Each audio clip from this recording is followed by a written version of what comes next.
it's my pleasure to be the coordinator of this session, to run it. And we have very interesting topics in this session. We are going to be starting with the Vaipe, folk songs and the embodiment of the cultural identity of the people, by Nunshavi Hateli. I'm not sure I spelled it right.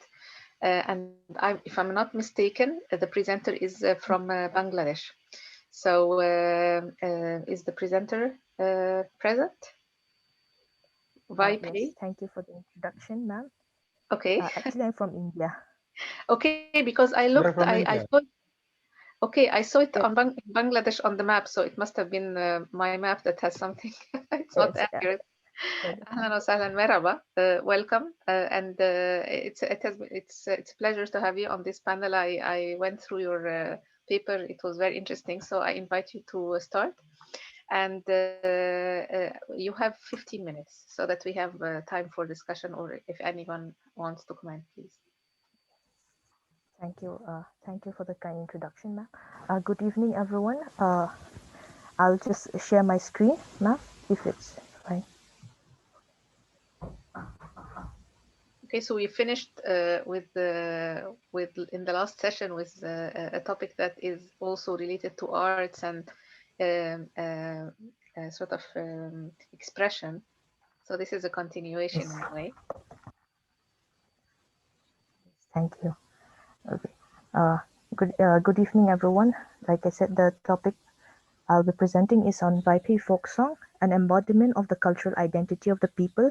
My name is Nunchoyi Hatle. I'm a research scholar presently at the Department of English Literature, English and Foreign Languages University, Shillong campus. Uh, and regarding ma'am, because where I stay is closer it's a bit close to Bangladesh, so there was maybe some confusion there. Yes. Um, Yes, so the subject of my inquiry is the Vaipi community of Northeast India, which shares border with the countries of Myanmar and some parts of Bangladesh. And for many of us who may not be aware of the Vaipi community, I'll show you a photo of a group of girls who are wearing the traditional attire of the community. So So far the long mantle. your Yes. screen is not shared. So make sure that you share the Oh, screen. oh, I'm so sorry. Take your time. It's okay. Oh, Don't panic. okay. Okay. Is it visible now, ma'am? Yes. Yes, now it is. Yes, it is. Yes. Yeah, we can see it now. Oh, they look Yes. sweet. Okay. Thank you. Yes, thank you. So this Interesting. so the cloth they're wearing is it's called puan in a dialect. It's the Hiang Koi puan, and the headgear is called the tukpak, which is worn during cultural dances. And so the topic, like I said, is Vaipi folk songs embodiment of the cultural identity of the people. And in the paper, we will look at how the folk songs serve as an identity for the people in the constantly evolving heterogeneous society. So the Vaipe before this, they predominantly reside in the hills of Manipur in northeast India. Before they arrived there, their journey took them from present-day Silong in China to the Kale Kabo Valley of Myanmar to their present settlement in the hills of northeast India. And they first came into contact with the British in the later parts of the 19th century.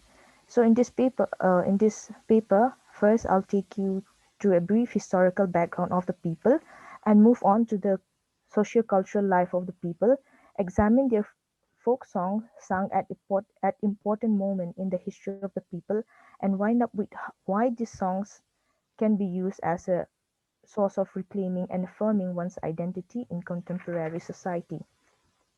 In the post-colonial nation, the issue of identity is paramount where perception of the people have been distorted by the influence of their former colonizers.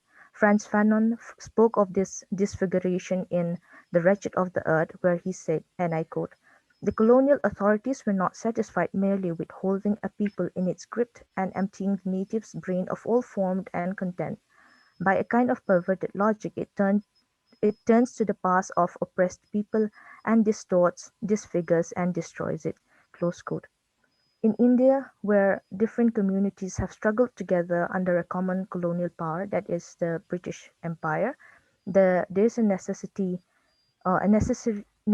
arises in reclaiming the cultural and traditional heritage of the people. One way to do so is through the study of oral literature of the community. Constructed through memory, fantasy, narratives, and myth, oral literature becomes a point of identification made within the discourses of history and culture, and oral literature includes those utterances, whether spoken, recited, or sung, whose composition and performance exhibit the artistic character, imagination, and expression of a people. The earliest form of oral literature to exist among the various forms of oral literature such as the folk tale, such as the legend, the myths. Among those, the earliest may be the folk song, which, according to Johann Gottfried Herder, is where the soul of a people is expressed. And he goes on to say, it is their entire treasury of life, history, law and morals, ecstasy, joy, and comfort. The folk song reflect their philosophy of life, and usually the composer of a folk song is not identified, yet the songs have a place of pride in oral literature. Located uh, regarding the background of the Vaipe community, they reside in the northeastern region of India.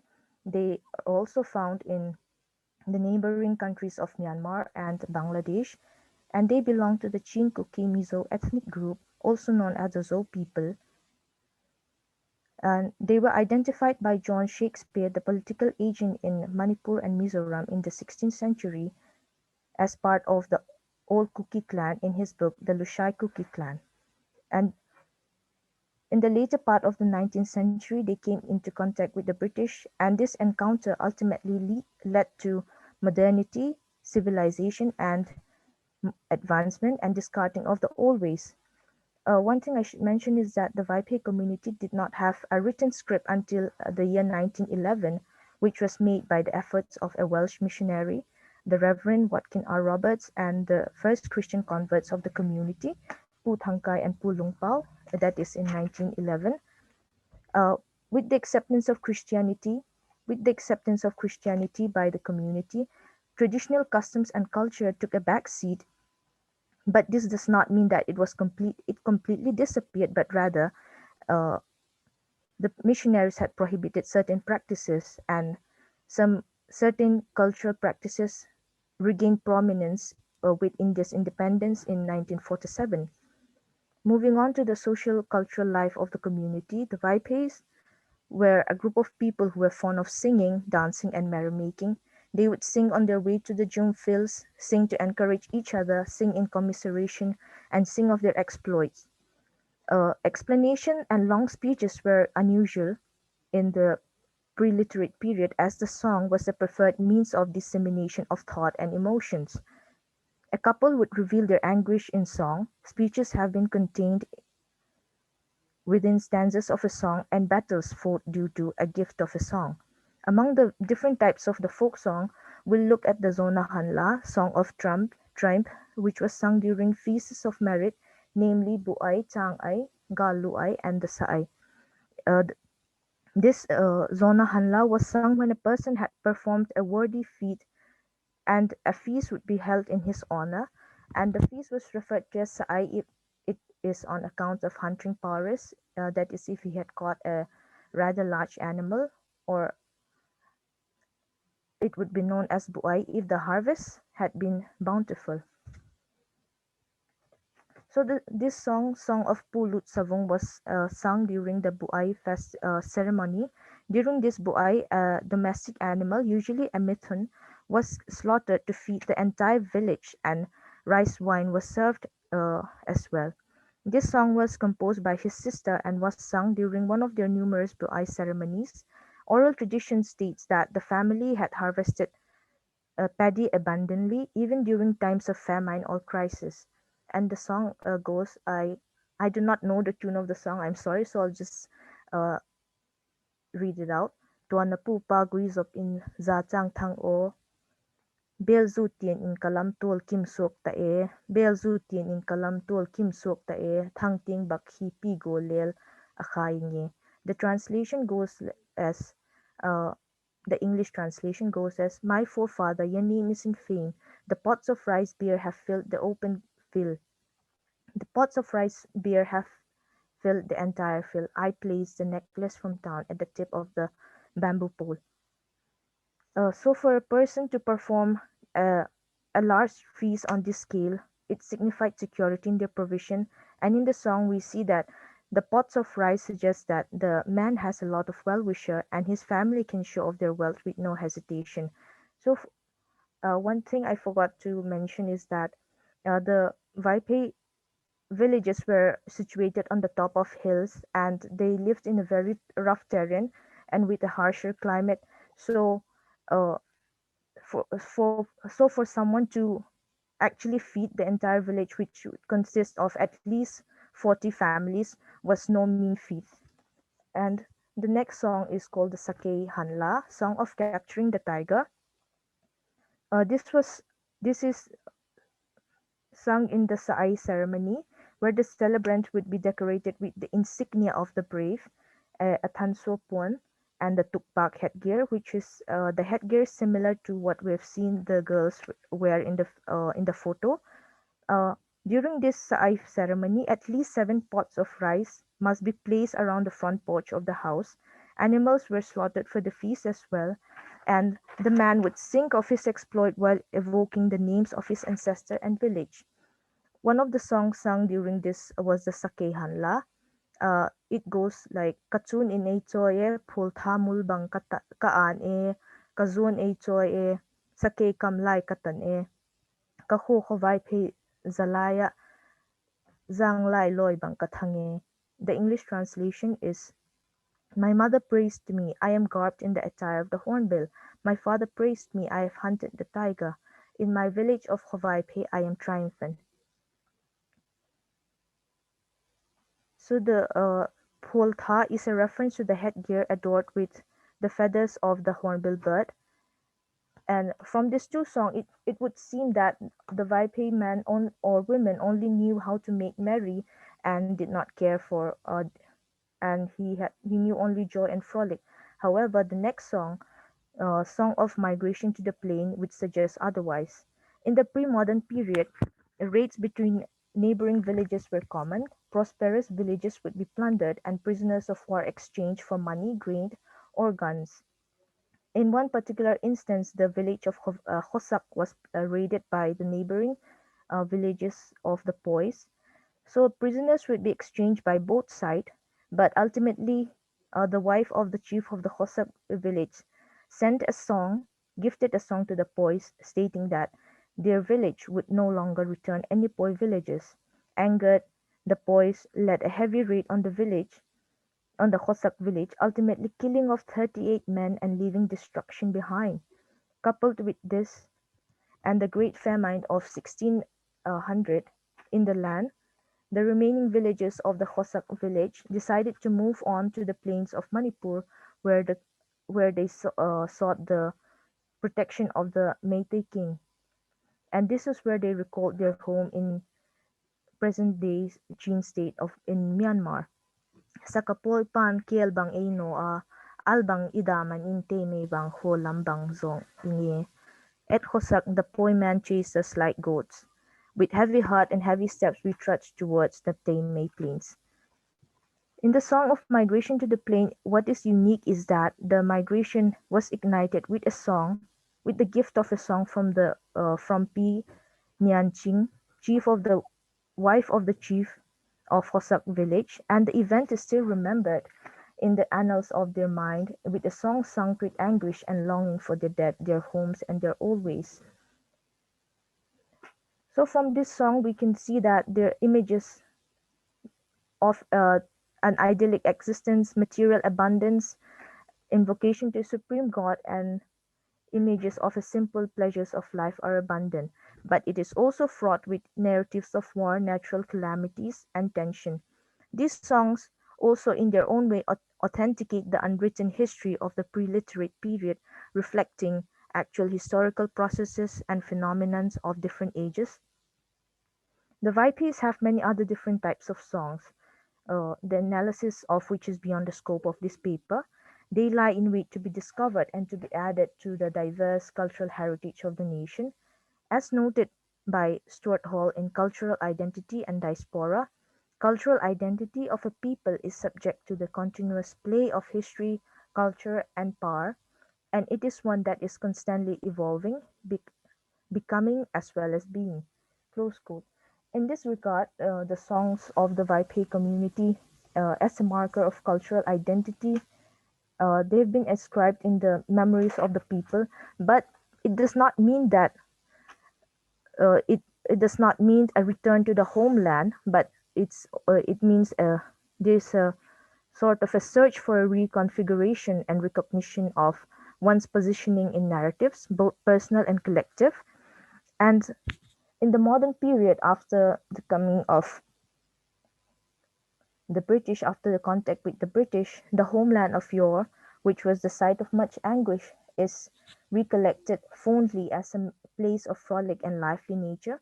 In the popular Sangsang Bokbok, performed during cultural festivals, the phrase Chin Hills Gam O Hoi Pen, which means the most beautiful voice in Chin Hills, is sung in the refrain. This is a reference to a bird, to the hornbill bird.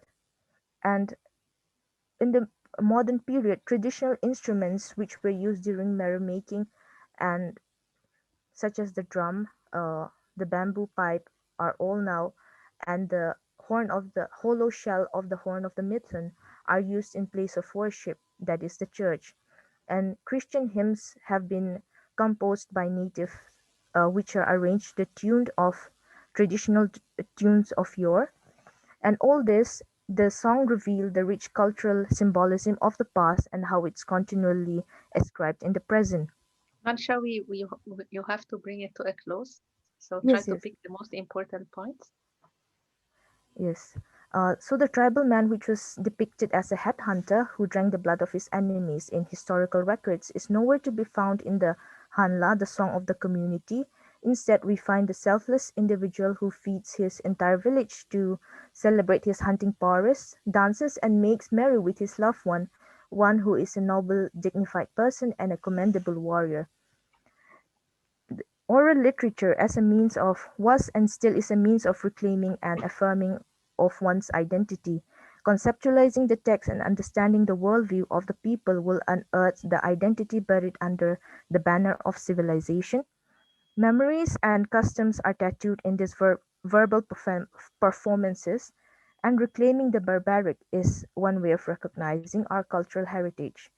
The process of reclaiming heritage and culture through folklore is a dynamic one, but it is also a fulfilling one, as it would indicate that a space for peripheral communities in the multicultural modern society can be created with the space of folklore in the folklore of the community. So to conclude, this folk song, the Vaipi folk song, is but a small part of the diverse cultural identity of India. But these songs, which may seem insignificant, are vital to the health of the cultural identity, cultural heritage of the people, and they remained a distinct marker of the cultural identity of the community. Thank you for Thank you very listening. much. Thank you. This was a very, very interesting presentation. And I think that it highlights very much. You can stop sharing the screen, please. Yes. It highlights very much the importance of memory and narratives. And I was very interested in what you mentioned when at the very end you said that even the Christian rituals are done Yes. according to the same rhythm or the same music or Yes. whatever. So I Yes. always used to tell my students, especially with, in all cultures and civilizations, Mm, actually, we have been witnessing in the last 34 years a rise of religion, going back to mm, Hinduism, yes. Islam, Judaism, Christianity, etc. So I used to tell my students when they are overtaken by the religious commitment and the religious imaginary Mm, that culture matters. And there are so many examples when Islam spread. across continents, it was very much affected in its practice by the cultures, the dominant cultures, as well as it informing the culture of some dimensions of their existence as well, on which their conversion basically was based. Another dimension that you mentioned is actually the relation to earth, the relation to the land, immigration, dislocation, the memories, etc. And also the description of each and every community of its own self and its own sort of symbols and heroes.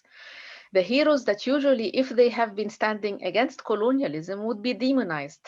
If they are, standing against the current, they would be considered to be the demons, while they were for their own people the heroes, in a way, in the narrative. This Yes. also struck me very much, and of course, the importance of recognition.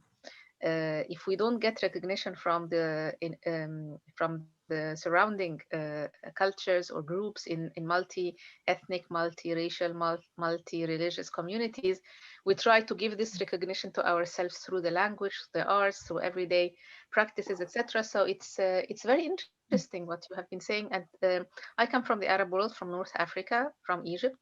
So I can recall some of the oral songs and traditions that we also have in some communities whose origin comes from North Africa. We have some tribes that belong to the Berber, and we have some tribes that have some relation to North Africa as well.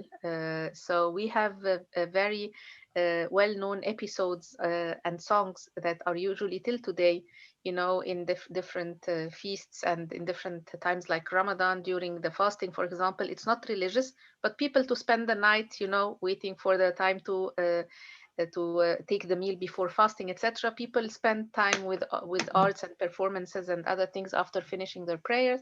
So this is one of the most favorite ones, the story, the long narrative of a tribe in North Africa that went from one place to the other, etc. So it's amazing how, though we come from different backgrounds and different cultures and geographical locations, you will find many things to compare all the time. You'll find similarities across cultures, how people wanted to use the language to keep the meaning and to keep the memories, etc. I think it's a very interesting paper. Thank you very much, Nunchawi. And Thank you, I ma'am. open the floor. If anyone wants to ask a question, they can write it in the chat, or they can simply ask the question. So anyone with any comments or questions? Yes, I have a question. Go ahead, please. Yes. Yeah, this relates to Yes, your do you? paper. Yeah. Okay, thank you. Yeah. Yes. Thank you. Yeah, so first of all, I would like to thank the presenter for the good expose. So my question is Thank you. based on what has been presented. So in the oral oral literature, we know that, for example, I come from Africa. We know that the African literature is based on oral because, we don't have the scriptures, so we can learn literature or history through to the some.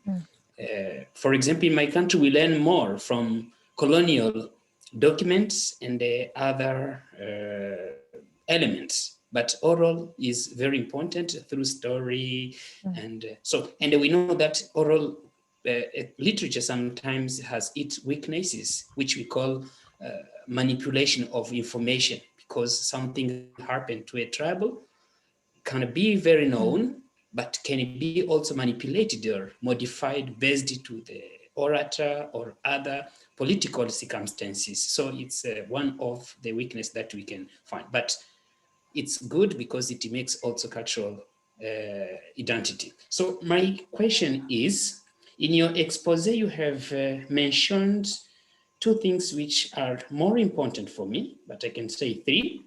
So you have used some figure of speech, cultural symbolism. There is where you have written, I have hunted the tiger. And there is also another part which you have mentioned, Pawi chase us like gods. And also there is where you have written migration to the plains, heavy hearts and heavy steps.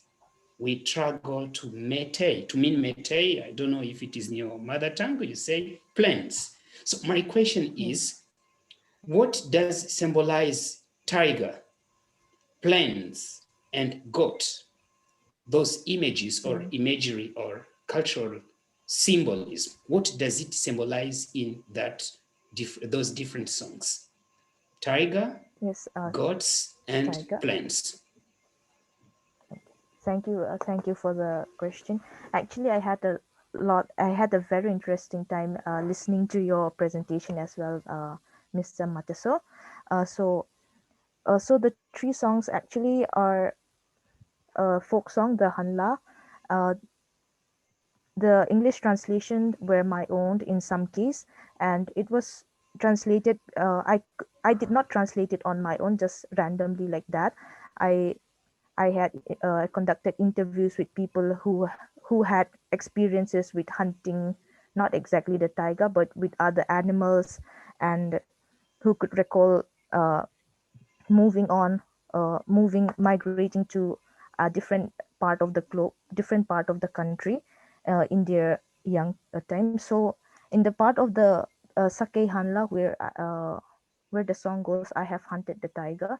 So the tiger, so these are actual live documents. This has actually happened, and this was sung by a man who had hunted a tiger. This this did not happen recently. This happened a long time ago, before you and I were born.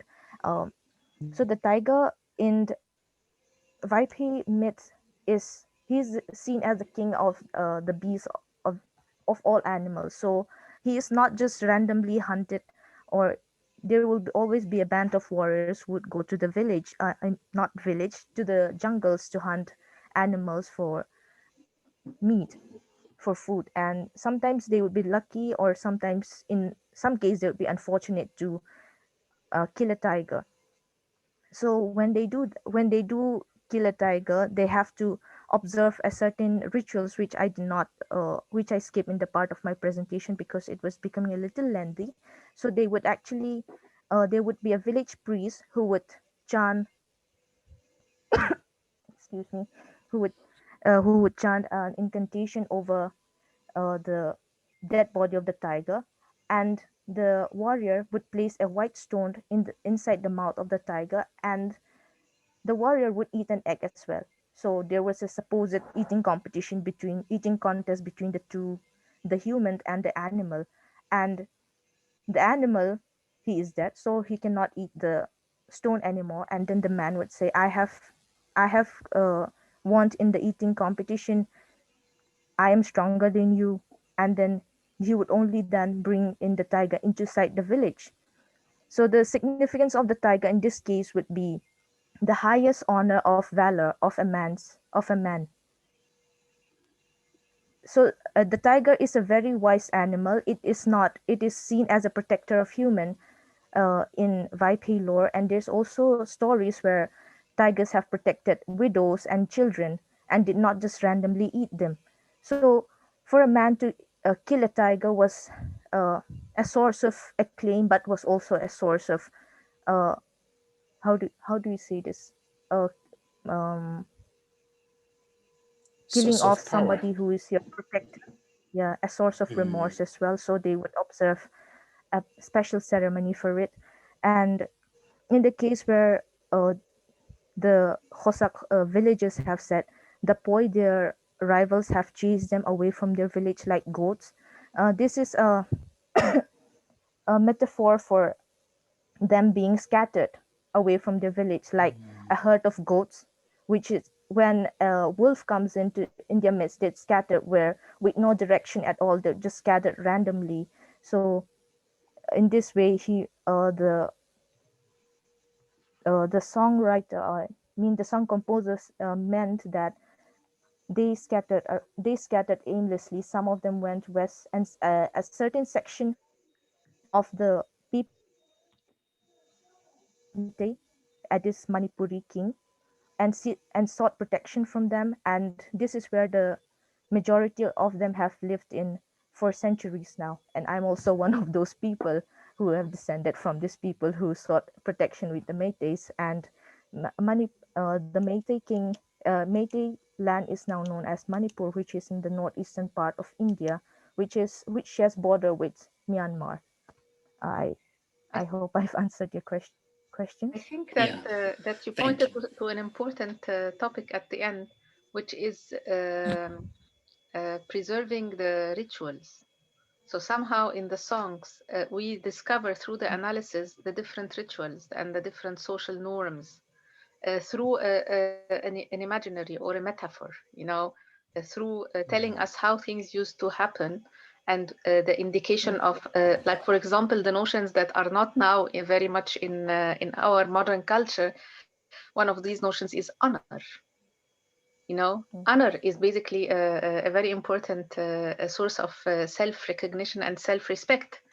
And there are things that people consider sort of undermining their honor if they do, or raising the respect of others when they do or don't. So this notion is actually very much related to old cultures and traditional societies, while law has been now taking over in the modern times. These notions of habits and customs and a sense of dignity and honor, putting the benchmark of your own ethics very high, for you to be committed to, is also something that you can find in a song or in a proverb sometimes, or even in a dance, when people dance, men in a specific way, using sometimes in some societies swords or sticks or whatever, and also how to honor the other even if they are defeated. There is a sense of dignity that you have to grant to the person whom you defeated, or the group, or the tribe, because this is something like what we call now human rights, a basic right to honor, to dignity. This is very interesting. Okay, I think I should move to the other participant, because we don't want to be behind the schedule. And it's Tia Sola Ayer. I think, do we have the presenter with us? Yes, ma'am. Hello, how are you Yes, doing? ma'am. Hello. I'm fine, ma'am. I checked and it's India. So I think it's almost the same area somehow, same close Yes. to, yeah. Yeah, close to. I'm from basically from Nagaland, so it's very close to northeast only. Okay. So your Yeah. title is Representation of War, a study of Tahmima Anam's Golden Age and the Good Muslim. It's an analysis of the work of a Bangladeshi-born novelist. So the floor is yours for 15 minutes, and please keep the time. All right. Thank you. You can share Good the screen evening. if you need to. All right, ma'am. Good evening, honorable chairperson and esteemed professors and the organizers and also the participants present here. Actually, first of all, I'd like to make an apology because my network is not so good. Actually, the hostel Wi-Fi is not working, so currently I'm outside. So I hope the network will be smooth while I present. So without further ado, I'll proceed. So I'll just share my screen.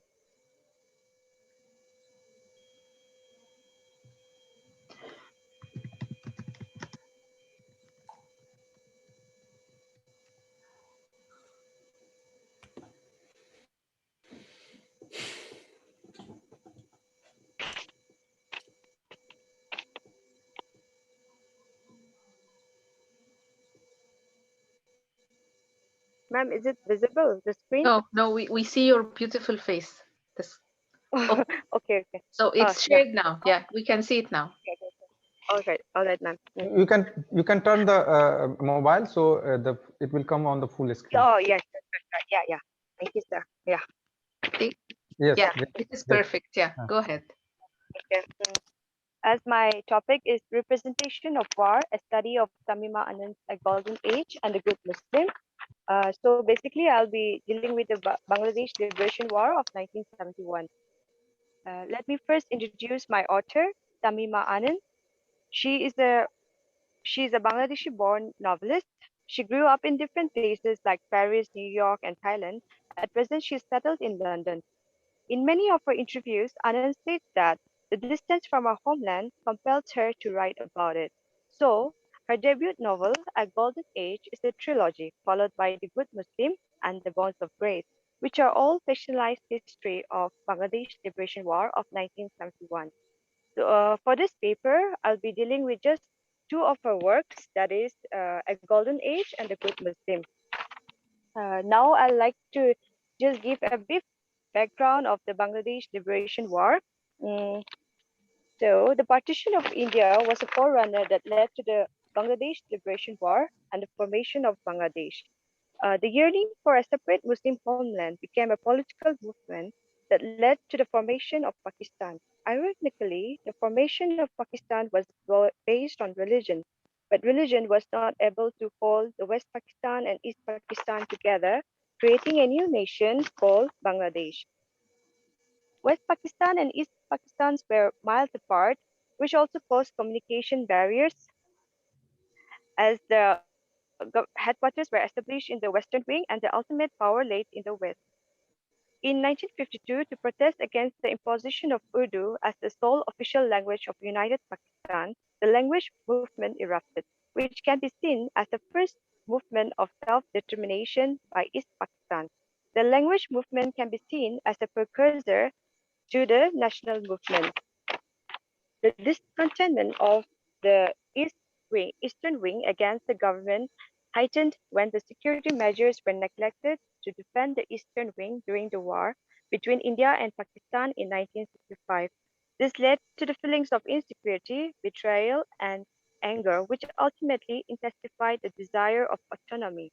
In 1966, a six-point program demanding autonomy for Eastern Wing was adopted, which spearheaded the National Liberation Movement led by the Sheikh Mujibur Rahman, leader of Awami League. But however, the six-point program was rejected after Ayub Khan was forced to step down in March 1969. General Yahya Khan, commander-in-chief, attained dominance over United Pakistan.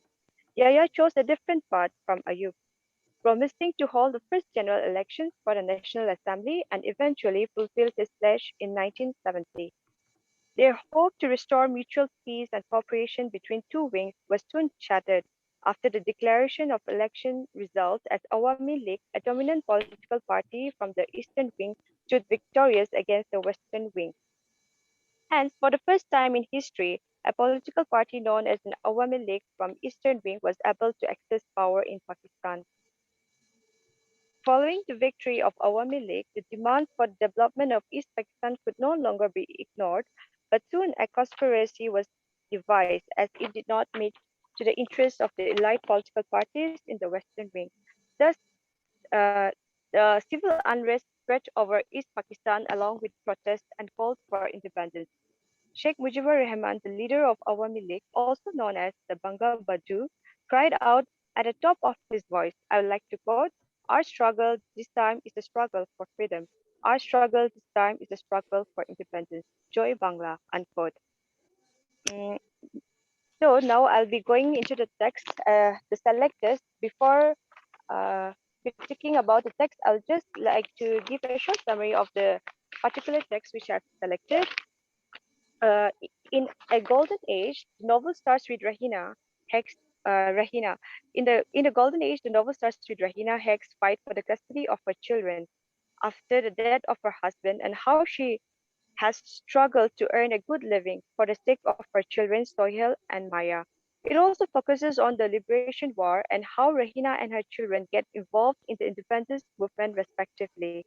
However, in the second book, The Good Muslim, the author Tamima Anand has shifted the focus from Rahina to her children, Sohail and Maya.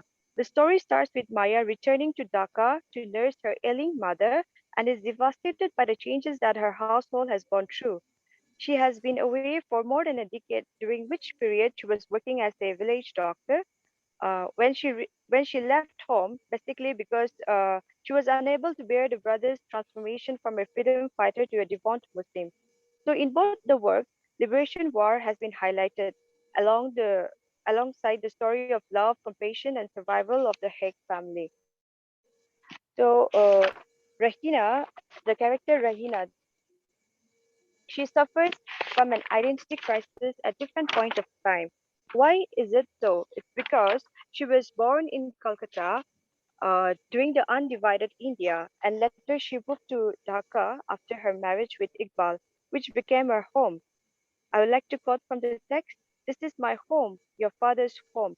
She answered this when her daughter Maya questioned her about her identity, and she asked her to prove that she belongs to this particular place called Dhaka.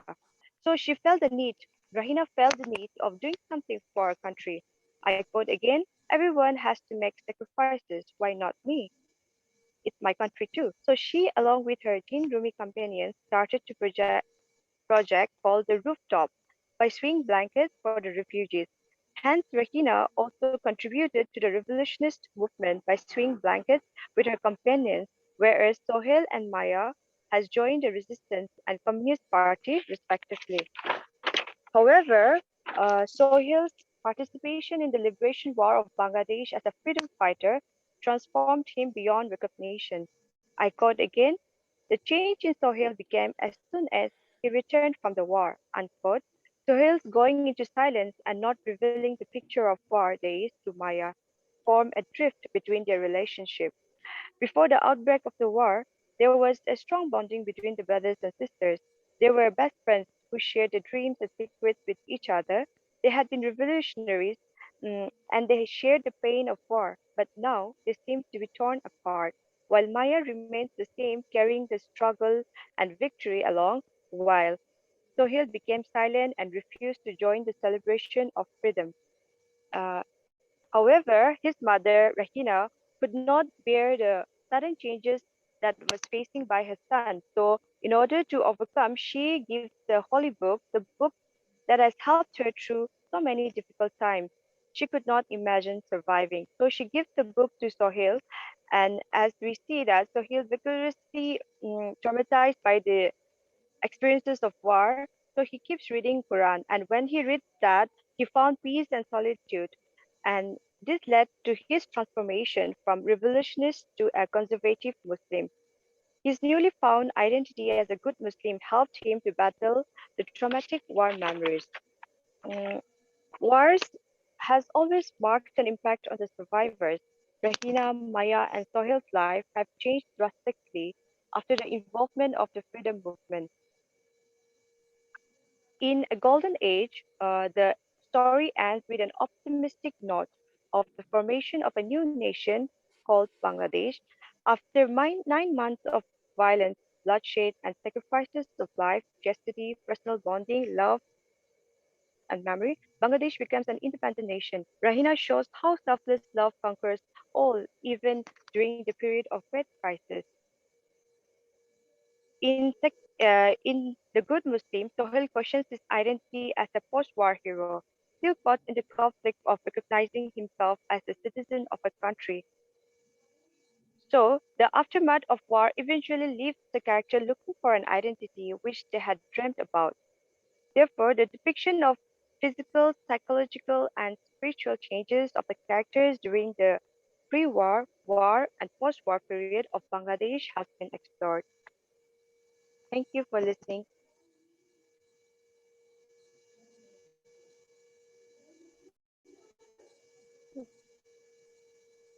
Thank you very much for the presentation. It actually reminded me with the different novels I read about war. War has always inspired the imagination. And the last part that you mentioned, which is related to the generations, is very important, because the generational dimension, sometimes generation build a different identity than what was expected from them. And also sometimes they meet the disenchantment, you know, the sacrifice, but at the same time, and maybe the participants from Africa might share that, and the memories of their fathers, etc. Someone hijacks the whole struggle, you know, hijacks the sacrifices, hijacks the dreams, hijacks the ideology, and sometimes even the faith. So it's very interesting when we read, and this is what makes literature so important, you know, that when we read across cultures and languages, we find that we have basically the same human experience, though it might manifest itself and sort of expresses itself in different languages or with different details. So I think literature makes a lot of difference. And I think also the fact that the author, the novelist herself, travel between different countries, she can, when she goes back to the history, she was touching upon the notion of how to basically have a very I wouldn't say only complex, but sometimes even ambivalent identity. You know, people themselves develop this sort of relation between being and becoming. This is what identity is all about. And sometimes when people pass a specific historical moment, they look back and then they start appreciating the elderly generation. They start understanding what people previously wanted to achieve, and they give a bit of respect after the rebellious sort of dreams of the new generations that sometimes clash with the older generation when it comes to rebuilding a country. When you were talking about the different characters, it jumped to my mind the story of one of my students who is from Syria. She also was, yeah, she's from Syria, but she was brought up in the UK. So some similarities, you know, during the time previous to the war, unfortunately, that is portrayed as a civil war. She moved out, and then she's now helping the refugees in Turkey, the Syrian refugees in Turkey, and it's Rajiv is smiling because he probably knows her, you know, and sometimes it's like it's very difficult to come up with that sense of identity, and we give opportunity to our students to basically talk about their identities and the different layers of identity. And there is that sense, you know, going back and trying to find a way, but not to the main territory in Turkey rather than Syria, but close enough, and trying to help the Syrian refugees. And through that, she never went to Syria. You know, she never saw the land that her father and mother, her parents belonged to, because they moved quite early before the war in Syria, maybe 30 years ago or so. So how to construct the identity formation, and this vibrate through her own cooperation with the Syrians in camps. She is rediscovering her own identity and her own sense of the homeland in a way, even if it's not the traditional homeland for like those who all their life were living in a specific country or in a specific society. So it's very interesting. You chose a very, very interesting topic, actually, and I thank you for the presentation and for the insights. I open the floor if someone wants to comment or to sort of reflect in the mirror of what Tiasola presented.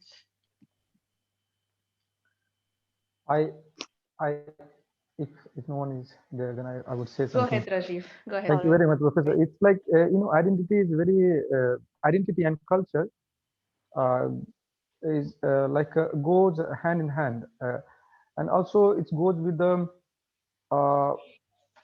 goes with the dignity, and I don't know like what to say, how to say. It goes with the sometimes with the achievement and beyond. I think it goes beyond. Like for example, I come from Bihar, and Bihari has become a slang in all over the state in India. Okay, it's also because I strongly believe that we don't have culture, and that is why we are backward. We are mimicking right now everything from Bollywood or whatever, which is actually which is becoming vulgar because of not having a proper root, actually a foundation.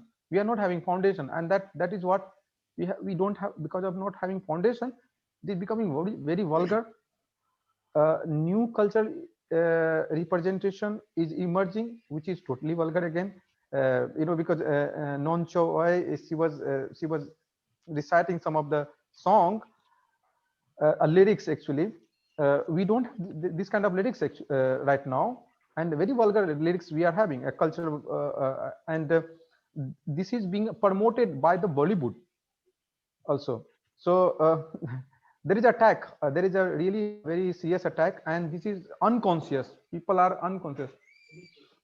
People are unconscious about this, and so I am looking, because I was going through a serious crisis when I moved to Delhi. I am coming from a village where I had a certain kind of understanding in my village. I was living in that my village with my own different kind of structure.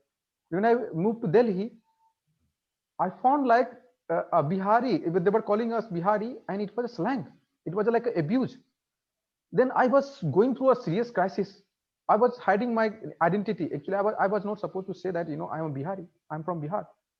And but tonality is also very significant here. And when Professor Lawrence was saying in the very first session, hearing a voice from different region, and then I emphasize, because that is also a part of our identity. I have a my Bihari. Everyone can recognize, who are from India can recognize I'm Bihari.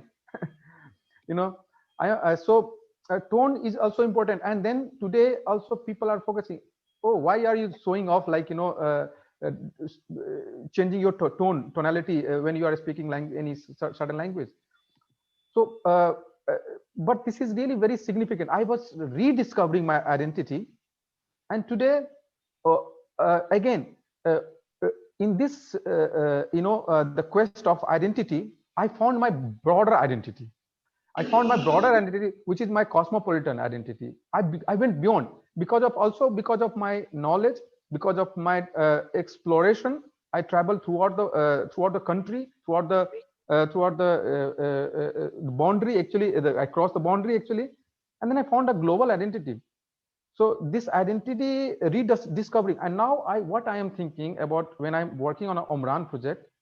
So I was thinking, like, you know, we need to rework our identity, not to just to go back to look into, like, you know, to find the root of our identity, but really we need to create a new identity, actually.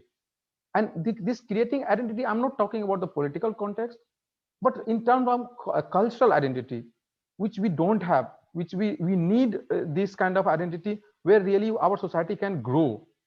You know something, Rajiv, that crossed my mind now when you were talking, the image of the students, you know, sitting and learning in the Umran school, etc., and the different groups learning languages, etc.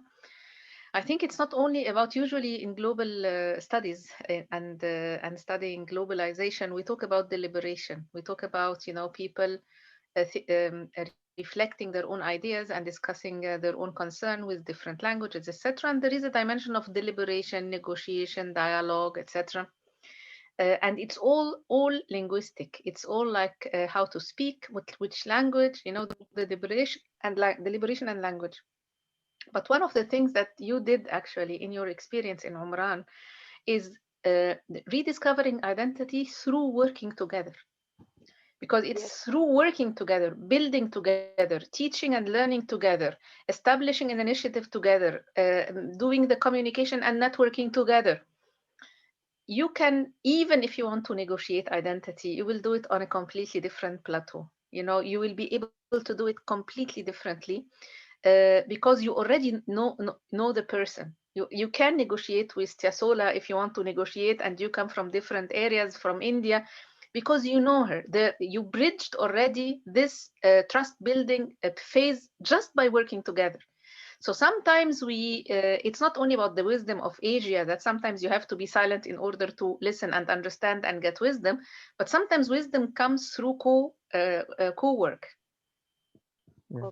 Comes back-to-back relations, you know, that eventually I would know that Tiasola will never betray me and will never, you know, do something that would hurt me. And, you know, it's like she's like a sister, you know. And then from there, people start negotiating issues of differences in languages, dialects, social and economic status, social justice, etc. Because already we have done so much, and we bridged a lot of barriers. And I think this is important in development work generally. I supervise an initiative in Egypt that started 2007 as a summer school for development. We used to take the students to local areas and then to villages and go to different parts of the country in Egypt and you know, different theories of development, international development, governance, you know, you name it. It was usually for a month. And then what came out of that initiative, because these students became so much interested in development. Some of them came from a background of history, social sciences, engineering, medicine, and some of them actually shifted career.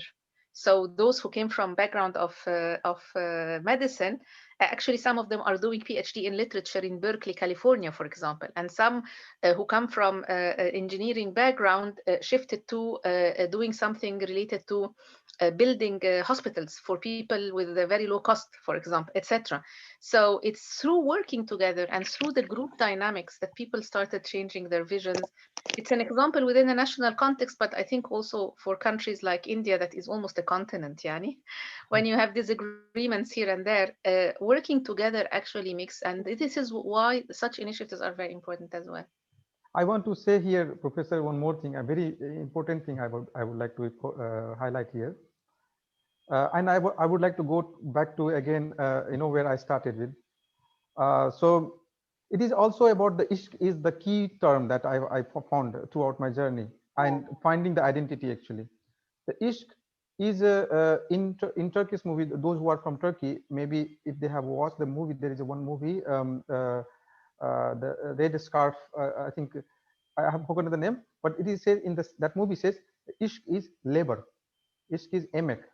So today we are talking about identity. For example, in our country, it's a very serious issue in terms of identity. Today in India or any part of country, they are talking about national identity, but they are if you say that what you are giving to for the sake of identity, they are not doing, but they will talk. So Yeah. I'm talking how, about how action changes the whole so they just talk, but when it comes to the to do, they will not do. Emek, they are not giving the emek love. If they want to show the love for a nation or love for the society or love for the culture or whatever identity, but they have to give the emek. They have to give them the labor, but they are not giving. Because I'm working right now, Umran. I face this. I mean, many of you be thinking like, it is going very smooth. No, it is not going smooth. I'm facing a lot of challenges. What kind of challenges? People are thinking I'm propagating something. I'm propagating. Look at this. I have established a library. I have been trolled by my friend, my classmate. I have established this library for my whole society. The society where the caste system is there. I'm not talking about caste system is not only in India. It's everywhere in different form. So now I have brought the Muslims, the Dalits who are marginalized. I'm not talking about the different section. I would like to say different section focusing, bringing in the library, living in Istanbul, giving my energy. I am working day and night. Sometimes I don't sleep 2-3 days because I'm working. I was thinking I'm how to give. Now those people are saying to me, that you are anti-nationalist. You are not giving for a nation. They are not. I see that they are not giving anything for the nation, but they say you are anti-nationalist. I am giving. They speak about nationalism, but they don't practice. They don't practice. They don't give actually. So nationalism or the identity is not about. It's about how you give your emek. It talk. So that is why I focus on the emek. I focus on the labor that you give for the society, for your community. So that's why I focus on ishq. This I now one more thing is that today is it's always like, for example, traveling is very important, and also associating with each other, because today when I talk with anyone, I am not wondering that this people is from India, this people is from there, this people is. I'm not wondering about this. I feel like I know them. I already know them.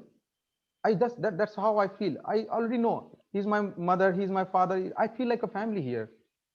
Look at I have no hesitation, because I overcome from this all hesitation. Because of this, I see this is all because of the traveling, this meeting with what I was just about to say that, Rajiv, as well. Sometimes you have to go outside and zoom out and see from afar in order for you to be able to go back and then serve, in the Christian sense, serving and offering, etc. And also this notion when you say, I think that I know the people, I think this is also, it stems from our Islamic understanding of the one spirit we all come from. I mean, Allah subhanahu wa ta'ala, God created man, and then he, blew in this sort of creation from his soul. So we all carry the same soul in a way. If you go beyond the facade of each human, you can read the soul. So I think this is what makes people who think from that how can I say it, constructive spirituality or activism spirituality, you can communicate easier. You don't have these reservation, and you are willing to take risks, and you also are willing to not only see the good in people, tolerate evil, because that people are not angels. So you'd be much more tolerant towards the evil little small tricks that people do in everyday life, and have this compassion, rahma, this compassion of just let go. I know this is silly, but we are Yes, humans at the end of the exactly. day. It makes you less angry, it makes you more patient Yeah. and more willing actually to continue your endeavors. Okay, let's move to the third paper that we have with us today. And it's also, again, a very interesting paper by Susimita Sharma, A Quest for the Inner Self, Reading Select Spiritual Literature. Is the presenter with us? Yes, ma'am. Hi. Hello, everyone. Namaste from India. Assalamu alaikum. How are you doing? I'm doing great, ma'am. How are you? Alhamdulillah. So this is a bit of spiritual womanhood here with us. Yes, yes. Please. Hi, everyone. I'm Susmita Sharma. I'm working as a guest faculty in Dispur College, Guwahati, Assam. So I also belong to Northeast India, just like the previous two presenters. And before I move ahead and share my screen with you, I was so consumed by the discussion you were having with Rajiv sir. And I must say, Rajiv sir, that it's not just you who had, suffered the problem of assimilating with the rest of the Indian cultures. I'm from Assam, and the Northeasterns were all like, they are still looked down in the mainstream society. It's like the Northeastern people, the entire Northeast Assam is an exotic location. And so the problem of assimilation, I believe that it's not just about crossing international borders. It's also about crossing state borders. And community. Yes, Professor Rolf was talking about being compassionate. I believe that we do need to have some compassion for each other, ishq for each other, because otherwise it's just not you, Rajiv sir. It's not just the minorities in one place. It's like everyone, you and me, because if we go to another culture, and we will find it hard to assimilate. So I feel for you, Rajiv sir, because we are all in that. I have suffered a lot too, mentally, emotionally, while I was in Delhi. So that's all I want to say. And I can share my screen now. Yes. You have 15 minutes, so try to stick to time, please. Yes, ma'am. Sure. All right. So I hope it's visible. Yes. Okay. But you have, wow, great, interesting. All right. Sorry. Photo is very interesting. Okay, yeah. So thank you so much. So the title of my paper is A Quest for the Inner Self, Reading Select Spiritual Literature. I have inverted the image here. I'll try to explain it, and during the course of my presentation why I have done so. So the one second. Yeah. So this paper is a critical feminist study of Paulo Coelho's two texts, that is By the River Piedra, I Sat Down and Wept, and The Spy. This is the content page. I'll start with the introduction, aims and objective, and then the critical study of both the texts. And at the end, I'll try to conclude my arguments. Since spirituality forms the base of all of Coelho's novels, it is let me give you a very short, a brief introduction about what is being spiritual and what is spirituality is all about. So according to the dictionary, spirituality is something that concerns the human soul, your inner self, the spirit, something which is opposed to all the concrete things, all the material things that is present around us. But it is interesting to know that the meaning of spirituality has developed and evolved over time. In the traditional Western society, we see that I'm focusing here on Western society since the text, since I have chosen that culture. So in the traditional Western society, we see that there was virtually no difference between theology and spirituality. And they were both religion and spirituality were inextricably linked to each other. And in the modern Western society, we see a change where spirituality was questioned if it could be understood independently of religions. And now in the new age spirituality, we see that spirituality has marked an interesting return to religion, but in a new and different way. Since Kaulo's concerns are about feminism and spirituality in his novels, let's look at what feminist spirituality is.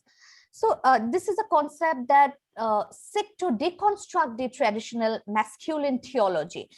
It will try to question that why a religion is associated with the figure, a male figure of God and not goddesses, or and why religion and sexuality do not go hand in hand. And it is also sensitive towards the issues of bondage and oppression, and it becomes a potential key to discover the inner self, the self that can overcome the cultural and societal ethics of dominance, the culture that controls women or one section of the society. And it also becomes a potential source for strength, wisdom, and guidance. In the paper, I'll try to understand the relationship between the other and the I, which we can also call it self, within the characters. We had a very interesting presentation by Radhika Rajiv yesterday on self. The concept is very much similar. So I quote, this is a quote from Paulo Coelho's text, that other is the one who taught me what I should be like, but not what I am. Basically, this is a constructed identity, the idea that is forged by the society, by the people around you, something where the I is deep. It's deep inside. It's layered much below than the upper concept of other. And the I, the self, is totally the opposite of other, which tries to, who knows what the soul wants, who understand the influence on himself or herself. So I would like to explore the quest of the inner self of the women characters of both the selected novels within the context of feminist spirituality. I'll also try to question that if these narratives have allowed the women protagonists to find the true self, and if so, why the women characters are always, or feminist spiritualities in the text are always associated with exotic locations such as French Pyrenees or the Orient or India. Why is it so? Why not the mainstream of the society, but in the periphery of the society? And I'll also try to analyze the feminizing language of spirituality that helps the women character to destabilize the social construction of patriarchy. So in the first novel, By the River Piedra, I sat down and wept. Pilar is she is a woman who, she's a very naive woman who does not understand the concept of spirituality or feminism. She is so consumed by her identity of the other that she totally is unaware of what her beloved talks about. So the beloved here in this text is an unnamed character. She loves him, but he leaves Pilar, he leaves the town, and to become a spiritual leader, to seek refuge from his inner conflict. So he settles in a very exotic location, and after 11 years, Pilar receives a letter from the beloved, and she makes a journey through the mountains of Pyrenees to understand what her beloved is talking about in the letter. While she's on the journey, she meets this incredible woman who Kolo has shown as a very as feminist from the beginning of the novel. She appears for a short time though, who questions the male god. She believes in this female Holy Spirit. She sees God in the moon and the water. And moon and water, we all know that they are in even in Hinduism, and I believe in even Christianity, they are associated with feminine characters. They are not the male. While the sun is the male god, moon is the female god. So Brida is the woman. She keeps on she preaches about the female god, the religion, which is not the mainstream religion, and Pilar is totally unaware of that. However, same goes with the beloved, who is portrayed as a feminist, and he questions the patriarchal Catholicism. Okay, and we see that Pilar, throughout her journey, she starts to rewrite her narratives of life from a different perspective in order to have a very happier and a more fulfilling life. But we see that she transforms throughout her journey. We see, she undergoes a transformation. But the question here is that why does her transformation takes place in an exotic location? Why? Though her entire trope of journey, it becomes a metaphor for female agency, where she destabilizes the notion of female stability. But in the process, we see a very close reading of the text will show you that she does overcome the other, no doubt. The other, which was the influence of the dominant religion and the patriarchal society. But then she gets trapped into another form of other. Why? Because her entire concept of spirituality, her entire concept of the female god, the non-mainstream god, it has been dictated by her male lover. So her new self is the disguise of her lover, her beloved, who creates an illusion of the true self. That's why maybe even in the text, her transformation is just is not given a very valid explanation, but just only as mystical. So her trope of journey becomes a cycle.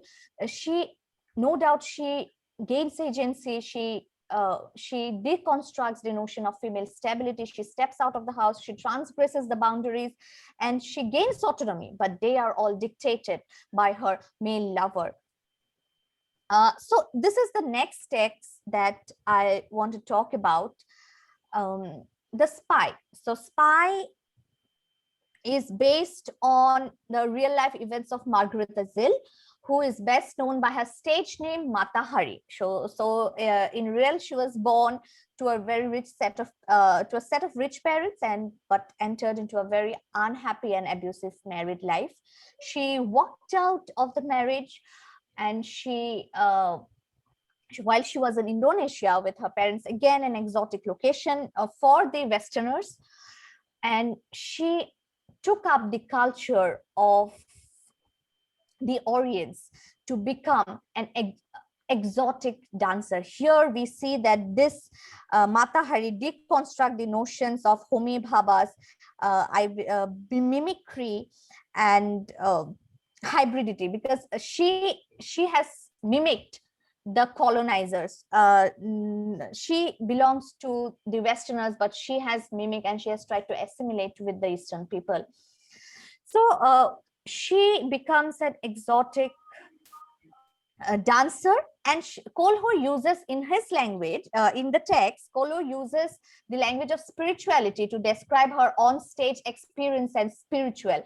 While she dances, she perceives a spiritual dimension. She uses candles, aromatic candles. It forms a trance amongst the audience and within herself too, and it is also interesting to know that she used in real life and also in the text, Kolho has specifically focused on the statue of Lord Shiva in the Nataraj form where Lord Shiva dances. Okay, and again, this is interesting to know, understand and read that Mata Hari has tried to deconstruct the notion of holy religion, because she has tried to mix together religion and sexuality, something which is considered as blasphemy and unholy in Hinduism or in Christianity,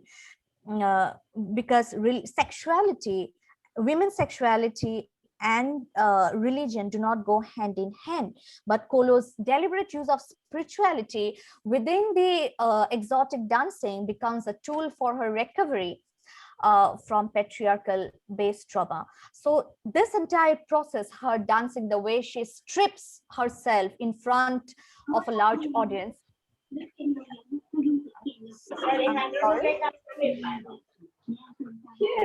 sorry. It's okay, go ahead. Okay, yeah. And this entire spiritual elements liberate her on stage, and liberates her on stage to find her true self, which help her to become an independent woman who overcomes the other.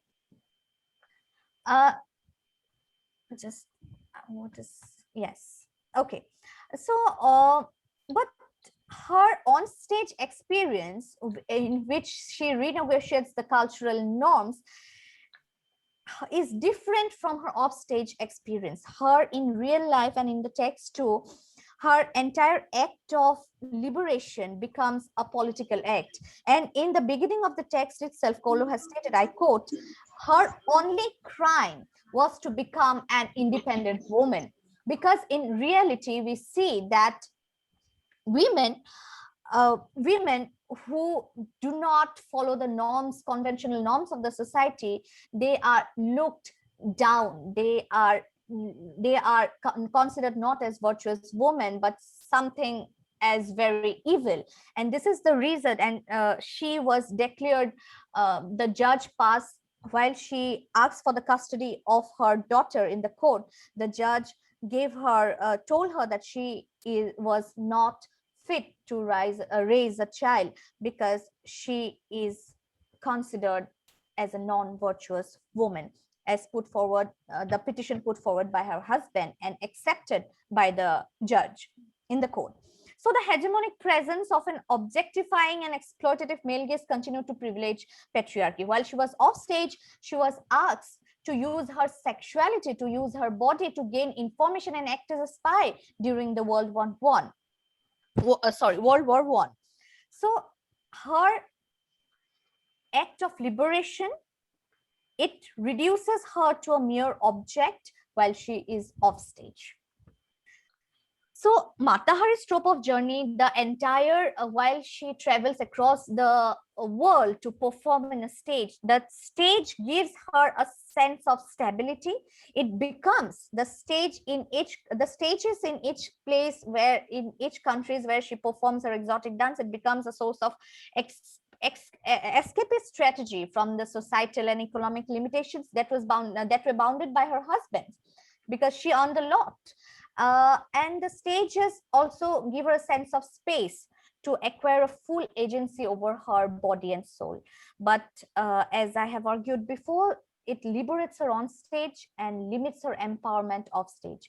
So the argument here is she becomes a dependent woman who has to rely on her body and sexuality for survival. And Kaulo has failed to show her or portray her as a true feminist, but she only masquerades as a feminist while she is on stage.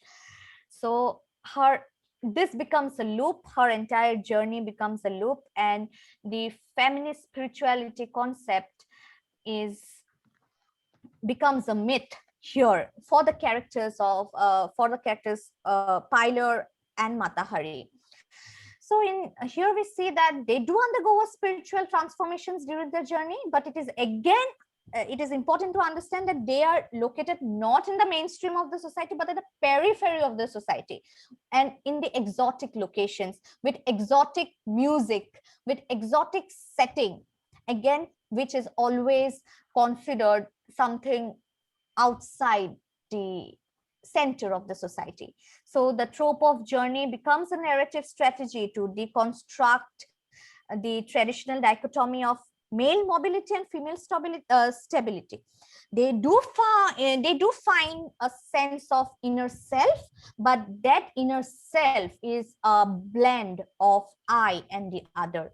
So the elements of spirituality do help the characters to minimize the influence of other, but they do not eliminate it. It's still there. It's still there, and so the entire concept of feminist spirituality, the inner self, becomes very problematic. I believe that my Venn diagram here is clear, where sorry, the feminist spirituality becomes the narrative strategy for Kaulo's text. Within that, we see that there is still a patriarchal system of dominance and control. The characters, they do attain a sense of self, but they get strapped into, they overcome one form of other, but they get strapped into another form of other. And where we see that within that system, we see that Matahari and characters like Matahari and Pilar are entangled within that system again. So so that's why I used an inverted image in my in the very first beginning, in the first slide, that to show that to deconstruct the image of spirituality in the text, because they have failed to include the concept of spirituality and feminism within the mainstream of the society, within the center of the society. That's all. Thank you so much for listening. I hope I'll be able to answer your question satisfactorily. Thank you so much. Thank you very much, Susmita. Yes, and it has been a very interesting paper. Thank you so much. I don't think that we have we have time for only my comments. And I'm happy. I wish we had been able to invite Paulo Coelho. I actually organized the visit of Paulo Coelho to Egypt in 2005, 2006. He's a good friend. Okay. And and also sexuality was there in some of his works. I can remember 11 Minutes and others. Of course, from my background, our understanding of liberation of women, etc., there is a different spirituality. So what you mentioned is one level of spirituality or one layer of spirituality. I mean, the word spirituality, I can agree, disagree, but I don't have actually it's not me who will disagree. You presented the perspective of an author, and of course you framed it through a perspective of feminism. But where I come from the Arab world, for example, spirituality was basically revolutionary. And while in some generations the veil was imposed on women, my generation was actually the generation that started taking back the veil, while my mother and my grandmother were not veiled. So it was part of our revolution to actually go back to the religious spirituality, you know, and to consider it our tool against secularization, colonialism, etc., and authoritarianism, etc. So it's very interesting. A few days ago, Nawal Saadawi passed away. She's a very well-known Egyptian feminist. You can Google her. I mean, Nawal, N-A-W-A-L, a very famous Nawal Saadawi. She wrote different books. She was a medical doctor, and since the 60s, she was sort of approaching issues from almost the same perspective you are presenting, and there were many debates about that. I have a book written with Nawal Saadawi, which was actually almost like more of a dialogue, but also each one of us wrote a text, and then we switched the two texts.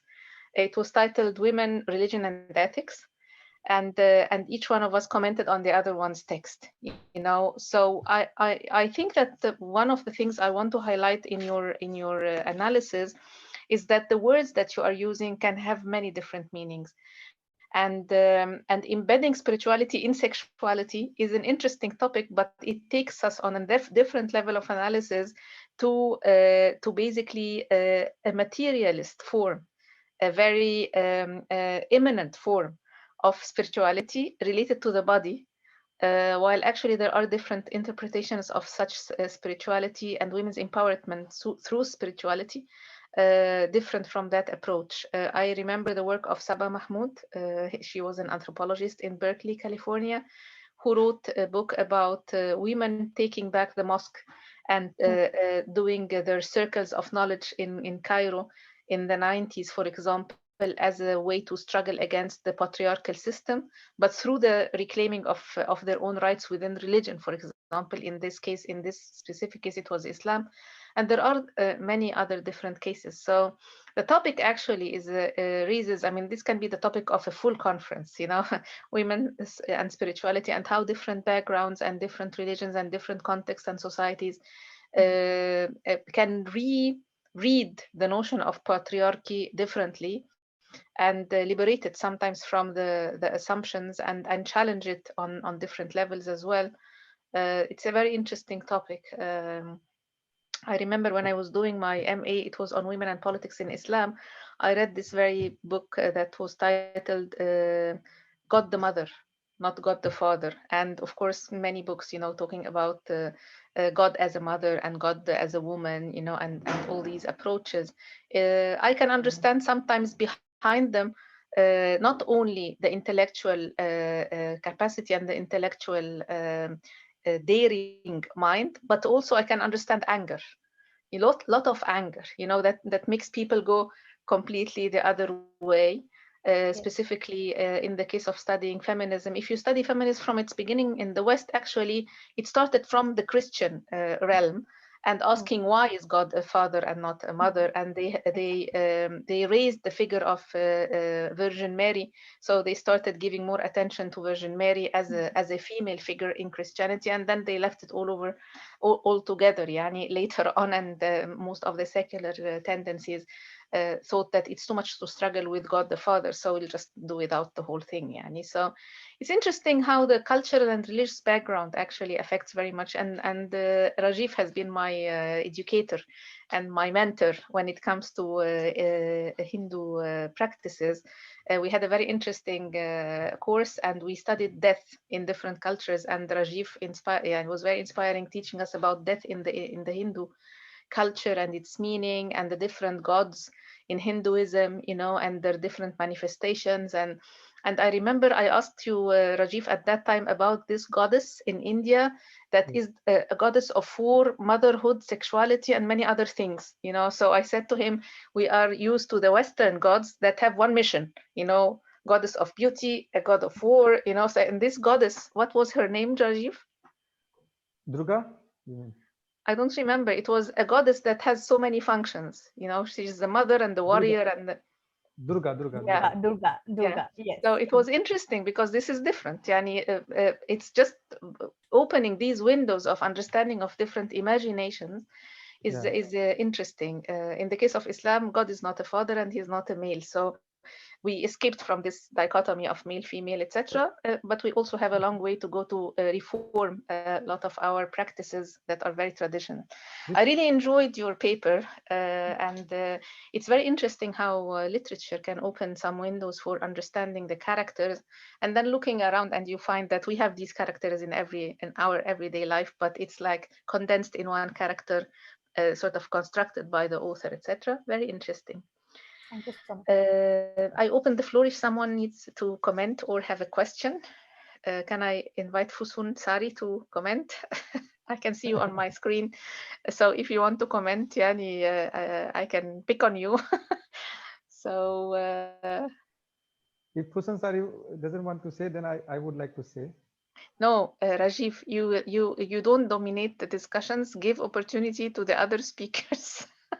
No, and I want to hear the voices of women in this comment, Yani. Yes. Thank you very much to invite me. But it's really nice to hear you and also Swiss representation is really nice. Okay, thank you so much. I'm listening to you very carefully. Thank you very much. Thank you. Thank you. Sometimes such panels are more of a conversation than presentation and questions, you know, because we come from different backgrounds. We are all, both women, and I'm much older than you, Susimita. Susimita, yes. Yeah. Right.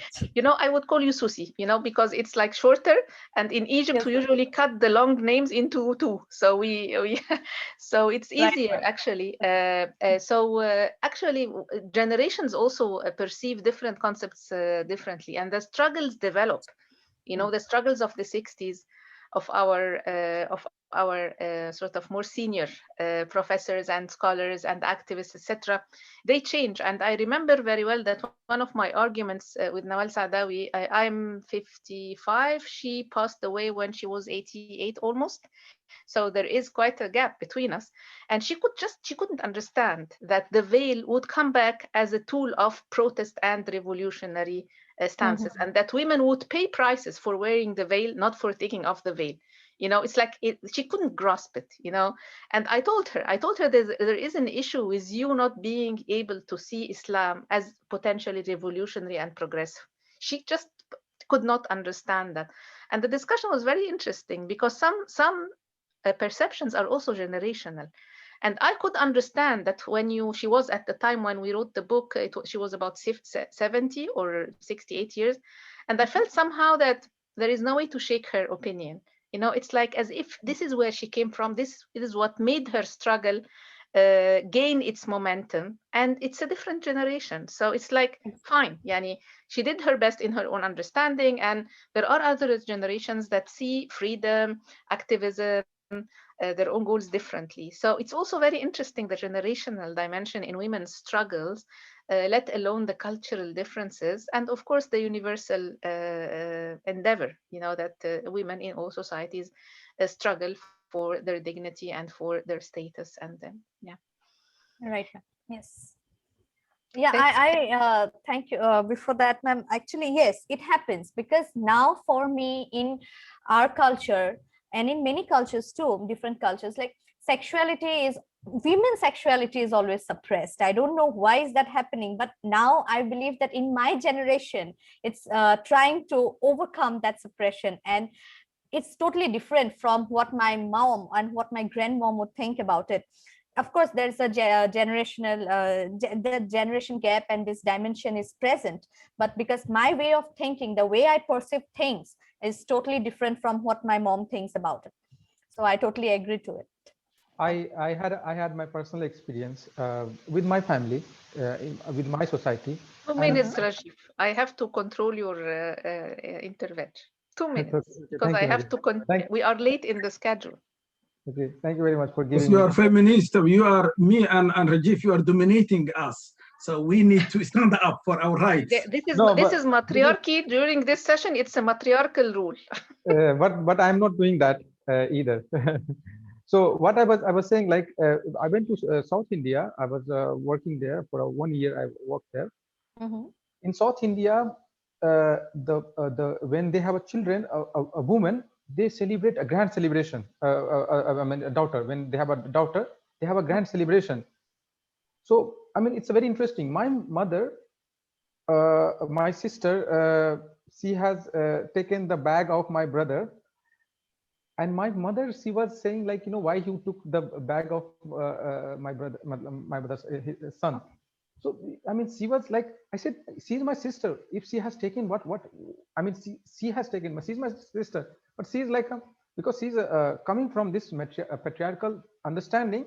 So patriarchal understanding is not only to the mind of men only, but in the mind of female also. It's endorsed by women as well. Yes. Yes. So what I'm saying here, I mean, I don't know, like we need to understand rather than just like a totally taking it as a negative. We need to understand, we need to balance this, because you have this patriarchal society. I think in Manipur also they have a matriarchal society. Okay. Meghalaya matriarchal society. Yeah. These are the society, and in South India there used to be matriarchal society. A very strong dominated matriarchal society used to be, but it has turned into the patriarchal society. So we need to balance this. We need to be critical. We need to develop the understanding rather than just like, to grow like, okay, because for me, like, I'm not having this. I always support my sister, always support my sister. I always support my mother. I never said my mother is a housewife. I said my mother is a farmer. I never said since my childhood, when I grow studying social science, I was saying my mother is a farmer. And she's working, equally contributing. My father is a teacher. So my mother also, she used to say that, but she was not conscious, but I was conscious about what I am saying. That's good to know. Wow. Wow, sir. I'm so impressed by what you just said. That's a good thing, sir. Actually, I think it's changing. It's changing over time, but very slowly. It's taking time. And about this, and women endorsing patriarchy, it's like they are socialized into to behave in such a way to accept whatever they are taught from the day they are born. I believe that's what's happening with the women. They are socialized. They cannot think out of the box. Exactly. They are suppressed so much to think just inside the box. You just cannot get out of the box. And they are socialized so strictly. Yes, exactly. Yes.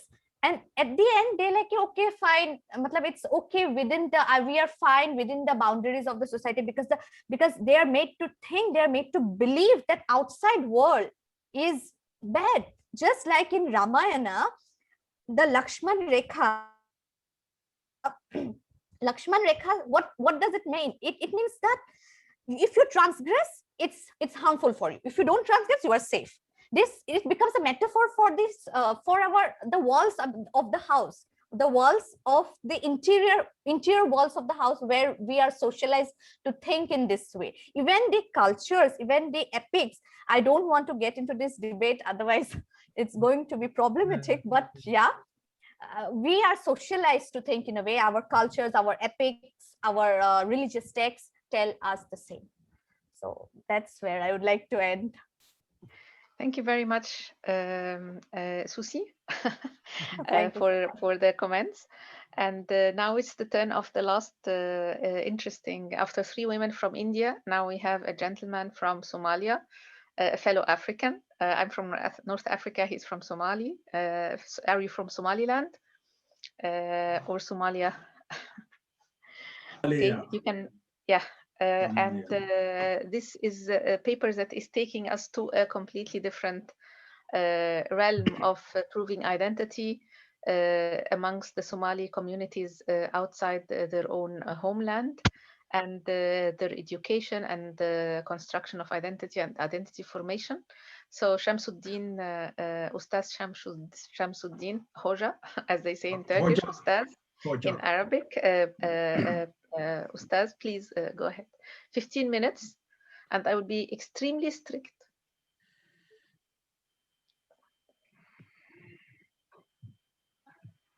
Are you sharing the screen with us? Can you see? Can you see it? No, I can't see it. No, not yet. Say Bismillah and do it again. Bismillah.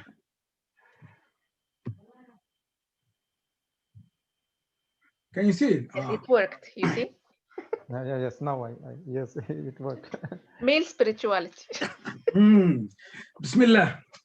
This is the title is How Somali Origin Peoples and Their Parents in an English Primary School Perceive Their Identity When Learning Their Heritage Language Literacy.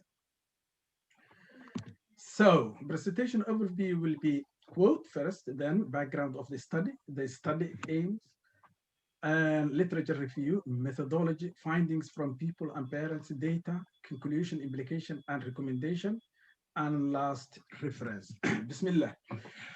The quote is يا أيها الناس إنا خلقناكم من ذكر وأنثى وجعلناكم شعوبا وقبائل لتعارفوا إن أكرمكم عند الله أتقاكم. That means, O mankind, we have created you from a male and female and made it into nations and tribes that you may know one another. Verily, the noblest of you in the sight of Allah is the best in conduct. From this, you can infer that there are four important elements. Number one, people are mostly biologically came from a man and a woman. Second, that the root of the mankind goes back to one father and one woman and one mother. Three, there's identity as there are tribes and nations living there. And last, the noblest person in Allah's sight is the one who has a best conduct. That's humanity. So these four characters are very important, and I think that's what we are talking about here today and yesterday. Furthermore, Lauer, citing Elona Ott, an adoptee, remarked that the person who does not know her ancestry is denied access to who she really is. And that's very also important. So Elena Ott was an adoptee, so she didn't know her ancestors. So identity in this case is very important. So background of the study. Since coming from Netherlands, where I used to live, to England in 2004, I have been working with Bristol primary schools. I observed how Somali origin peoples were losing their heritage language. And the consequence was parent-children communication barrier and possible academic underachievement by the children. In other words, children experience identity crisis. So the study was part of my doctoral thesis.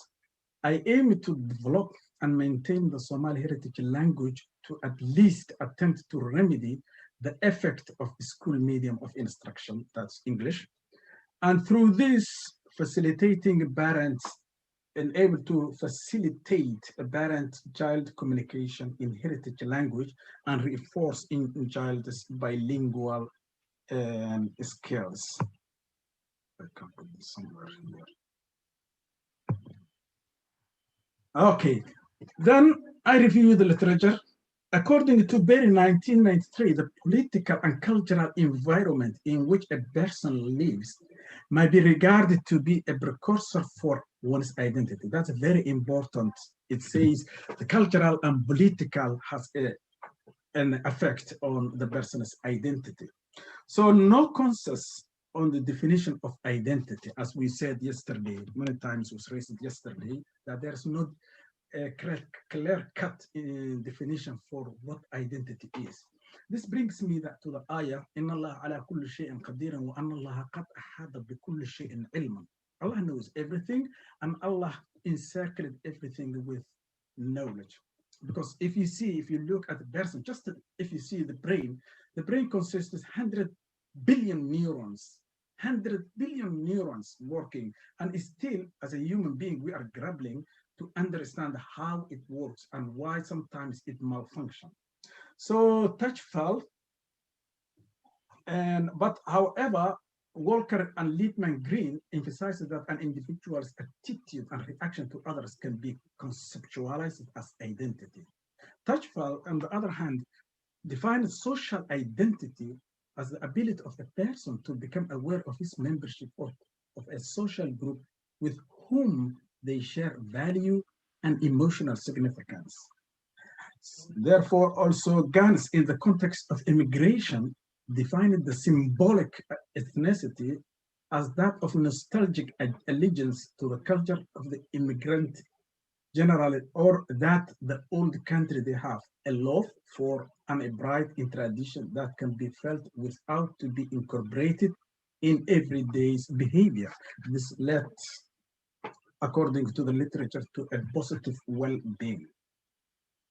So the warmth of identity is only felt at the time when it is missing, in crisis, or there is a need to distinguish between them and us. So if you look at all of these, what the authors were saying, it seems to indicate as above, quote, "O mankind, we have created you from a male and female, and made you into nations and tribes, that you may know one another, and who is the best as well."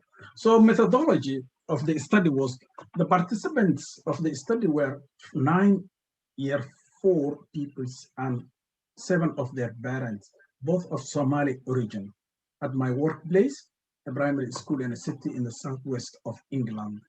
Pupils were involved in a 45-minute session on Thursday as an extracurricular intervention, whereas parents participated for 45 minutes on Wednesday. Intervention sessions were divided into 3 categories. One, number A, those enabling decoding and blending of words. B, those developing a basic grammatical skills. And C, fiction and non-fiction text of reading and comprehension purposes. The method I used to collect data were semi-structured interview and reflective diary. So findings from people and parents data for this paper. 2 themes emerged: importance of heritage language for identity and importance of heritage language for social communication skills. At the beginning, I was wondering what will be the reaction of the children when I say, I'm going to teach you, they want to teach me, to teach you your heritage language. But however, the reaction was unexpected for me. With both hands, their hands raised above them, they all at once yelled, "Yay!" If euphoria you will observe from supporters of a football team when their team score a goal. So identity, what the children said their data was, Mr. Ali, for example, said, "Somali ayan rabaa. I want to speak Somali." That means he's associating heritage language, his heritage language, to being Somaliness. Mrs. Abdi said, "Because it's our language, and at home we have to speak our language." Mrs. Yassin, "It was good because I was learning about my country's language, and that's what I am supposed to learn." Mr. Muallim, "The thing that is good about Somali language is because it's my first language, a language of my ancestors that my ancestors learned. It's my first language and it is easier than English." Mr. Abdullahi, attending the Somali, meaning the intervention session, is like thing that all Somalis do, like the writing and how to read and learn your language. Mrs. Said, "Yes, because it's gonna help because it's my language. I have to learn." So if you look this, how I was very impressed. These children, they never been to their home country, and they don't know even Somali language, and that's how they are feeling their identity. So learning heritage language promotes the person's spiritual identity as well.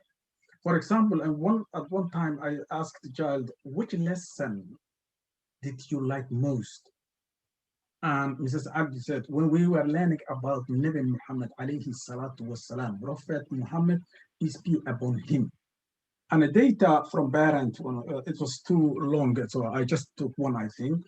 Mrs. Abdi, parent, said, "Yes, in the first place, each human being should have a language which is unique for them.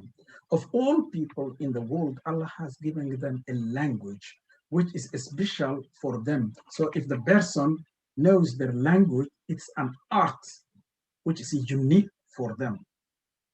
In terms of social communication, the children, what they said was, Mr. Abdullah, because it's my language and it helps me speak my family. It means with my family. And another child, I asked, who do you speak with? And he said, Mr. Abd said, my family. Mr. Farah said, I can get things for my mom because she has diabetes and she's very ill most of the time.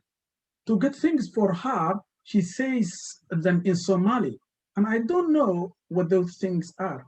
If I learn more Somali, I can figure out what these things are easily. This Saeed said, if you go to Somalia, you can't speak English. You're gonna speak Somali. Mr. Abdullah, because it's my language, and when I go back to Somalia, I will speak with Somali people. Parents, Mr. Saeed said, it's important that the mother understands her children so she can communicate with them using their mother tongue. So in conclusion, people's use of the term Somaliness without visiting Somalia and their lack of heritage language skills shows that they have no nostalgic feeling for ethnic identity. Furthermore, according to the data, this feeling has been missing from people's lives, and their awareness have been raised by the learning of heritage language. Thus, it can be tentatively claimed for this study, for this particular context, that pupils and parents of Somali origin in this study believe that learning heritage language literacy is important for their self-identity and it enhances their communicative skills in heritage language. The studies prove that heritage language by peoples left and parents left an enduring impression upon them, particularly in the term of it is important for identity. Further studies into Somali heritage literacy teaching is recommended with a larger sample to fully understand the positive impact of learning Somali language literacy upon the identity. That's the end, and thank you very much. And that's my reference. Any questions, please? Thank you very much for this very interesting paper. It's very academic, and I told Rajiv when we were going through the papers when we received them that that this paper is definitely based on a thorough study of the issue, and probably it's part of an academic work. My question would actually be the role of the family specifically and the informal education, because on one hand we have in the Somali community an attempt to bring the children to school, to madrasas, to study on Saturday and Sunday, for example, in Western countries, and also to keep the language, because it's very important, the local languages, so they learn it as well next to the language of the country they are brought up in.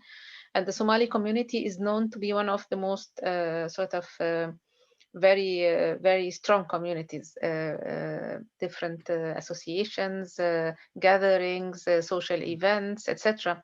So I'm concerned about how different families actually see their own role in preserving the different levels and layers of identity.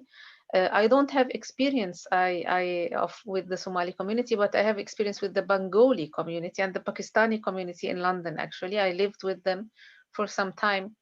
And I understand the confusion, especially with the second and third generation, specifically with the phenomena that we call in sociology of immigration, we call it the third place.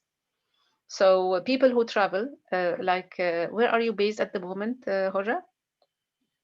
Bristol. Bristol, okay, very interesting.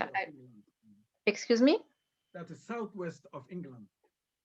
Yes, I know. I worked with the University of Bristol for some time. We had cooperation between Cairo University and Bristol University, and I visited maybe 3-4 times. So it was with public policy, Department of Public Policy, etc. So so I understand this notion of third place, where actually the communities that travel, the first generation and the second generation, stick very much to the tradition of the places they came from. because they want to prove to themselves that they did not change, they did not betray their tradition. While actually in the country itself, in their cousins and their families developed their habits and rituals. And I ended up with many students who are studying in LSE, for example, or other universities, UCL, etc., girls being forced to go back home to Pakistan or Bangladesh and marry their cousins in the village, because this is how the father can prove to his family that he's masculine, that he did not change, he's very traditional. The girls are going to marry their cousins, etc. And it ended up in disastrous marriages. And this third place, you go into the home and you find as if you are in a home in Somalia or in Bangladesh or in India even. You know, I have some Indian friends as well. While the same families members in India are their homes are made out of, you know, new furniture, you know, IKEA type stuff, etc. And they are keeping all these very traditional sort of interior design aspects, etc. This is the third place. You're neither living where you are settled, nor actually your home or your ideas look like the place that you came from, because it changed and you wanted to sort of keep it as it is since the day you came. And there are many dilemmas related to the sense of identity. Yeah, yeah. There are. So do you suffer from the same? How does the family play a role in shaping the identity? The problem with the Somali is, the most problematic thing is the literature of Somali was really juvenile.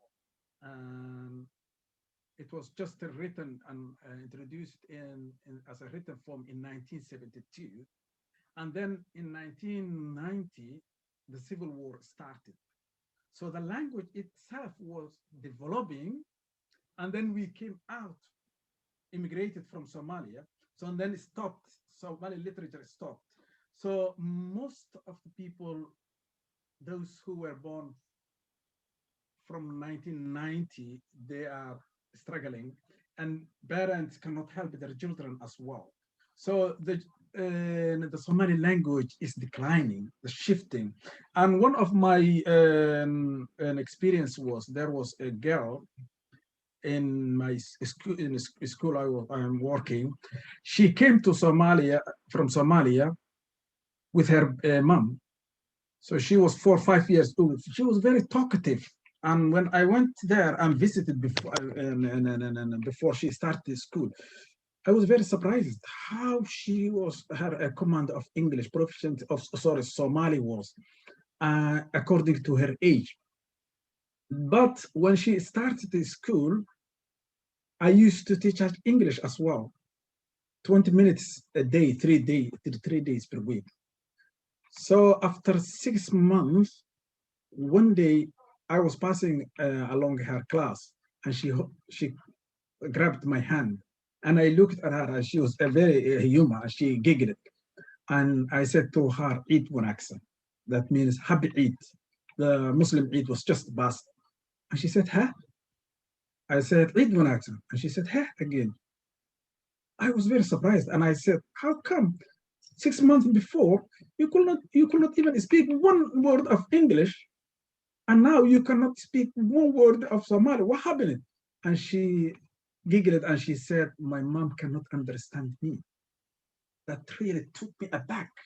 My mom cannot understand me. So that is the rate the children were losing their Somali language.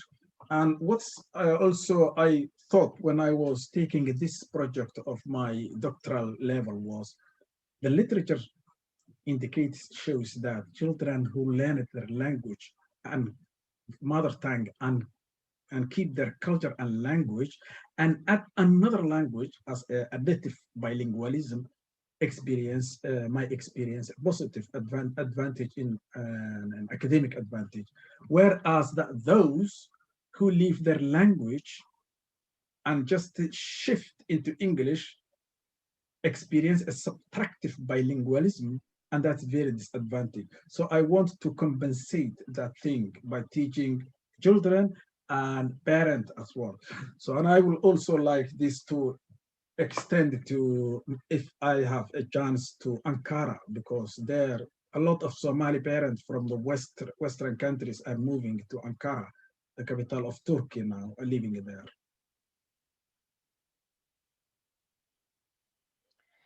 Yani, there are so many stories actually that we can share about such cases when at one point the person finds also, it's also very challenging.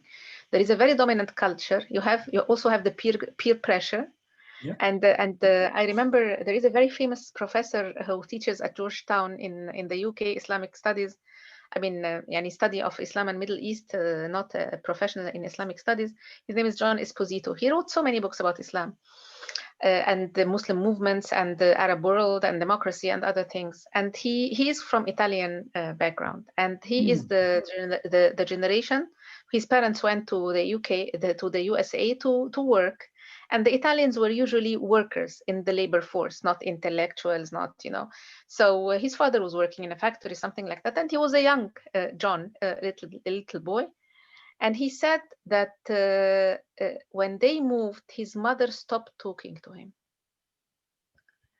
so that he would not have an accent and that he would completely absorb the American accent. So he would not be bullied at school because had of his accent. Yeah. So she stopped talking to him completely. She would put the food and she would speak very, very little words, but not have a conversation in Italian, so that he would not have an accent, and then completely get absorbed in English.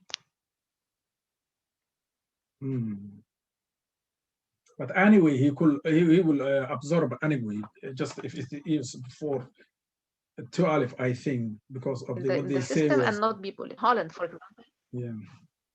Yeah. So and how for example a separate or parallel education of Muslims in other countries reshape their identity in a blend that is trying to keep the Islamic bit or the Arabic language bit or whatever, but actually also this is a struggle when you get dislocated, disrooted, if we can say so, and then you are in search of identity, and one generation after the other, the task is very difficult, and the pressure from the outside is so hard on the person, so they start like giving up. But the amazing thing, you have also sometimes a person coming back to identity after 3 generations. So me. I never gave up. And I found my identity from where I started. That is so very interesting. It's like an allegory of Ibn Sina. It's like an allegory of Ibn Sina, finding self. Yeah. Yeah, that theory exists in the melting pot. Yeah. The melting pot. That's what happens. But also because people sometimes are not allowed to speak about their identity and really reflect about it and think about it in a thorough way and get into dialogues, etc., or express themselves and their confusion. You know, they have to sound as if they are very sure of themselves, left or right. You know, younger generation, they are so sure of themselves that they don't want the parents' culture or religion or whatever, and the older generation wants to stick to it, etc. It's very interesting. We have Cyrus Rajiv. He is coming from an Iranian background. His mother married an Irishman, and he was brought up in the States. Yes, I saw it. Supposedly, because his mother is the Muslim one in the family. His father came from an Irish background, and his name is McGoldrick, yani very, very Irish name. But he was not brought up in a committed or sort of observant family or anything. You would assume that if he reverts back to Islam or thinks about Islam or gets back to his Islamic identity, it would be Shi'i because his mother is Iranian. Okay. He reverted as a Sunni. And when he used to go to Iran to visit his grandparents from his mother's side, they used to be very proud of him that he is the 2nd or 3rd generation, very committed Muslim, etc. But they used to be very puzzled that he is Sunni. When they introduced him to other people, you know, it's like very confusing. Happy that he's a good Muslim, but very confused that he's Sunni while they are Shia in Iran. So this example is very nice. You know, I used to listen to his stories and laugh. You know, it's like he's choosing an identity, but he's also using it the way he wants to practice it. Yes, Sometimes exactly. it gets violent, of course. Some people come back after the third generation back to identity, but ISIS-like, you know, it's like from the very right to the very left, very violent reaction of a sense of loss of roots or something. It is also because of you know, it's a very painful struggle. It is really very painful struggle when one is on search of his or her identity, and that stage is very delegated. You know, one can be violated, one can commit suicide, one can get lost totally, or one can get over. It's a very one you can find the end of one a very thin line. Then it's a very problematic. Professor, you may know Professor Colin Baker. He's a bilingual. He wrote a lot of books, and he is from Wales. And he was, one of his book I read, they were deprived. The English, when they conquered the Wales, they stopped, and the children, they used to cane in class if they tried to speak Welsh. Likewise, in Scotland, they were deprived of their language. So yeah, there's a lot of issues. Halima wants to say something. You want to say? Let's have a last question.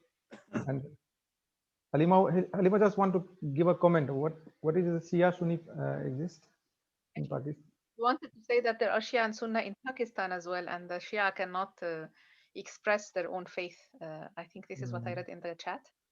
Yes, it's like in the Shia community in Pakistan, they have like this thing where they keep themselves hidden. Not hidden, but they don't tell other people that we are from Shia community. We call them Ahle Tashi. And whenever the Sunni and Shia, they they talk to each other, they do not tell them that we are from Shia community. So this is a thing in Pakistan.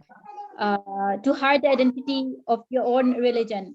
Shia and Sunni, they are like one of the biggest sects in Pakistan.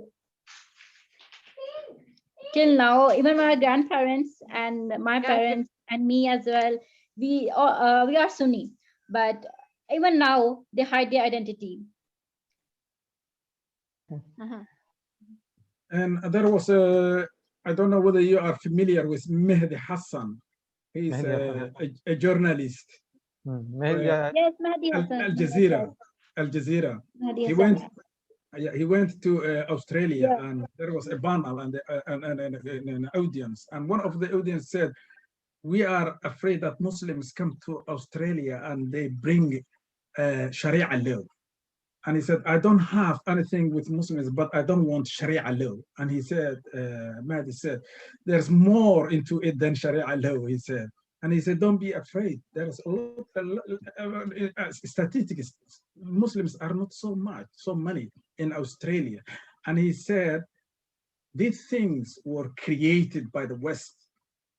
When he said, when Saddam Hussein was there was no Shia and Muslim. They were just Iraqi, and they used to marry each other, and then they used to have a child called Sunni Shia.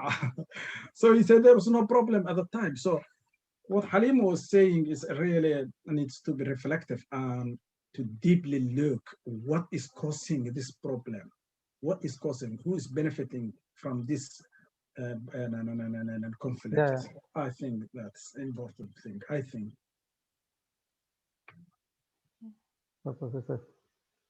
Any questions or other comments? So we have now if we have the completed, I think after that we have a Jashn Bahara. The Jashn Bahara is the celebration of a spring. It means it is a Persian word or Urdu word. We both same. So we can have a 5 minutes break because already we are very late. So many of them are waiting. I really enjoy actually the talk, especially Professor Rauf. I mean, I really thank to you because I actually learned a lot from the papers. They were very interesting, and being open to a different culture, different examples. It has been very, very informative and very enriching, really. I thank you, Rajiv, for inviting me. And I'm very thankful actually. In the very previous time I said to everyone that we are the continuation of you. I mean, your teaching is that what I'm implementing actually. So okay, yes, so we meet after 5 minutes. Yeah, we can have a break of 5 minutes, and then we'll see again. We are not closing. Just give a 5 minutes break, and we see after 5 minutes again here on the stage. So thank you very much, all of you. Thank you, Shamsuddin, Hojas. Thank you, everyone, for the presentations and for the participation. Thank you. Thank you very much, you guys, and Rajiv as well. Thank you very much for organizing all this. Thank you. And we should see you in Istanbul soon, inshallah. I'm in Istanbul, so we may meet, inshallah. Oh yeah, I went to Cukurova University in 2017, 2018, 2019. These 3 years I presented a paper, but 2020 last year there was a corona. Yeah. Okay, we'll keep. So maybe I will visit. Are you based at Ibn Khaldun? Yes, yes. Okay. We stay in touch, inshallah. Inshallah. Rajiv, likewise. Thank you very much. After 5 minutes, see you inshallah. Okay, see you after 5 minutes.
Çok teşekkür ediyoruz tekrar. Bizi dinlediğiniz için, vakit ayırdığınız için de bütün dinleyicilere teşekkürlerimizi sunuyoruz. Sağ olun, var olun. Çok teşekkür ederiz. Çok teşekkür ediyoruz. Ve yani müzik zaten yani hayatın bir parçadır. Bir adab, I mean, I don't know how to translate in English. I think adab is a very broad understanding. It develops, makes us a more human actually. It leads towards the humanity actually, or the becoming actually. So çok teşekkür ederiz. Eline sağlık ve adını sağlık.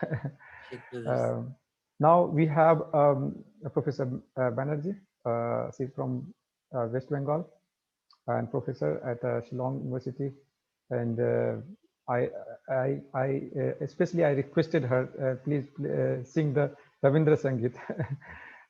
It cannot be without having a Rabindra Sangeet at this platform. So one poetry should be very crucial. So Professor Banerjee, we invite you to perform the song of Ravindra. Yeah. Okay, Rajiv, thank you very much. Yes, in some certain ways you have put me in trouble because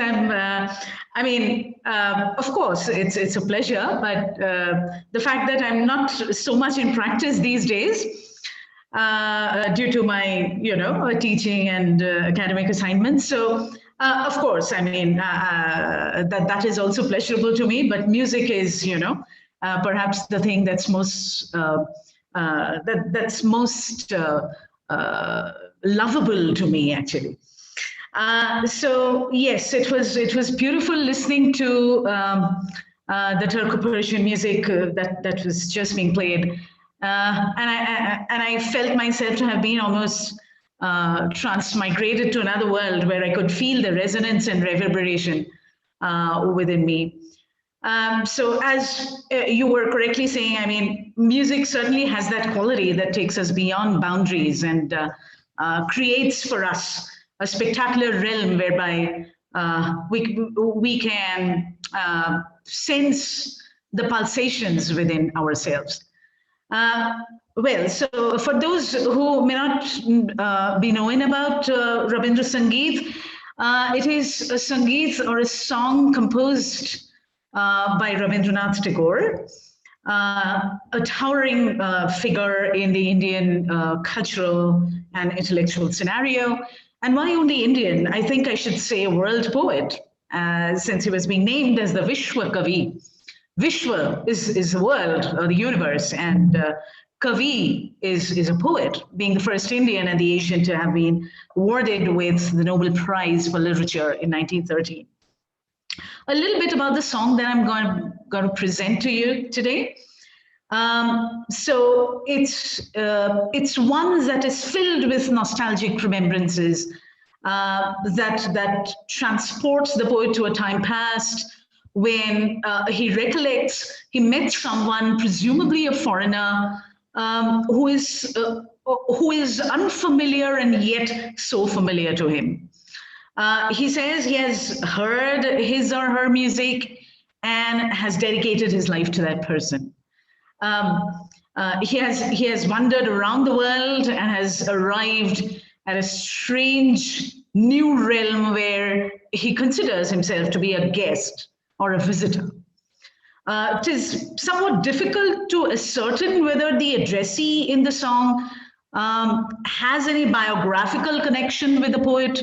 And for that reason, perhaps, the addressee can be interpreted on several levels in terms of the ideas of both love and devotion. So the song is precisely like this. Hope you enjoy. Ami chini go chini tumare, ogo bideshini, tumi thago shindhu pare, ogo bideshini. আমি চিনি গো চিনি তোমারে ও গো বিদেশিনী দেখেছি শারদ প্রাতে তোমায় দেখেছি মাধবী রাতে তোমায় দেখেছি হৃদি মাঝারে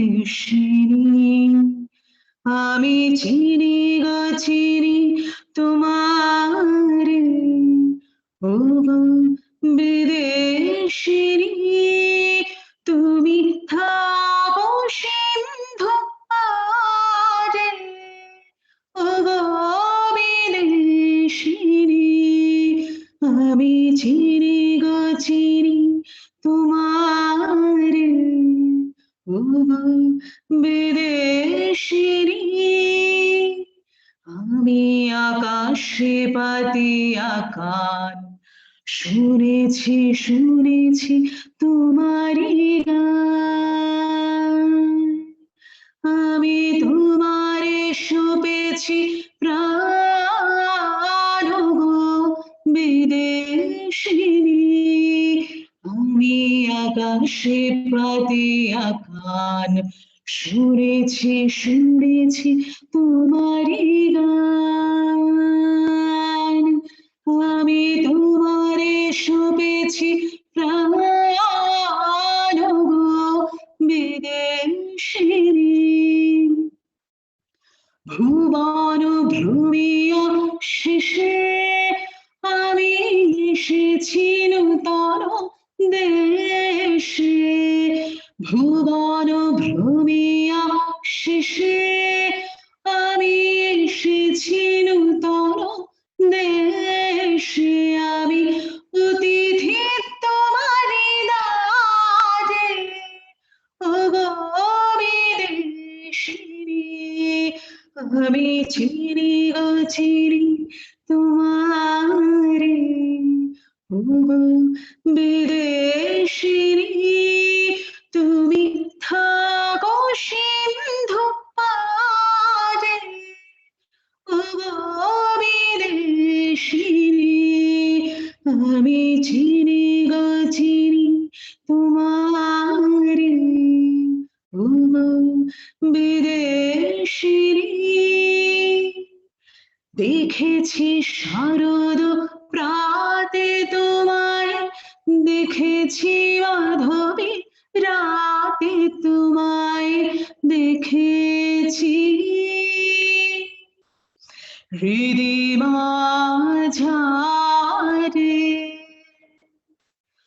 ও বিদেশিনী আমি চিনি গো চিনি তোমারে ও বিদেশিনী তুমি থাকো সিন্ধু পারে ও গো বিদেশিনী আমি চিনি গো চিনি তোমারে ও গো বিদেশিনী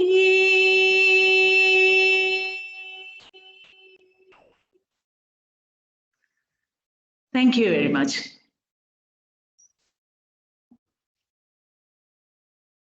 Thank you very much.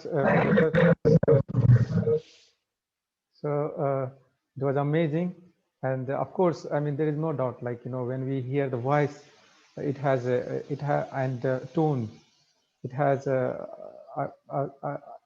different essence, a different feeling, you know.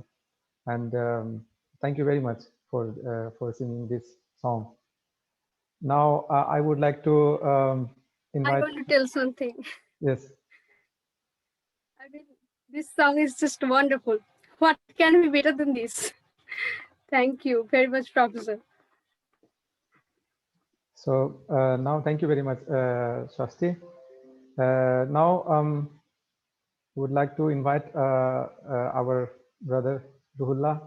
I always say about him that India had Amir Khusro, and Turkey had Mevlana, and Umran had Ruhullah. So he is from Tabriz. I call him Sam's Tabriz. So my dear brother, please, stage is yours, and he will be playing Salam Getirmişim. So it is like I am bringing salam for everyone. So he will be saying salam from there. So it's a really very beautiful song. Actually, it is old Turkish language, Tabriz, I think. So yes, Ruhullah, please. Hello everyone. Thank you so much, Rajiv. Hello everyone, dear professors and our friends, especially Hibaraf Hocam. Selamun Alaikum. Inshallah, you will enjoy this perform. I will perform a folk song, Azeri folk song. It belongs to northwest of Iran, our region, and it's composed by Husheng Azeroğlu. And briefly introducing the poem, it says it actually depicts the beautiness of our land and its nature, beautiness of the nature of our land, and then invites everyone to come and see our beautiful region. And I also invite all of you to see and visit our region, inshallah, after Corona. And so I will play it by bağlama. This is the instrument, bağlama. This is a Turkish folk music instrument. I hope you will enjoy it.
Is it lost of connection from my end, or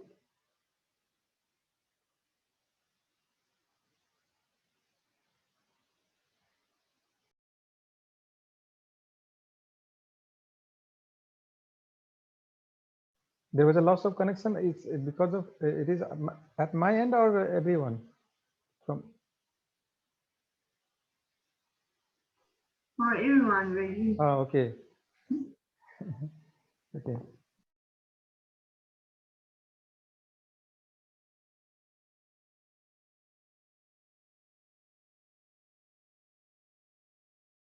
Check it once with him.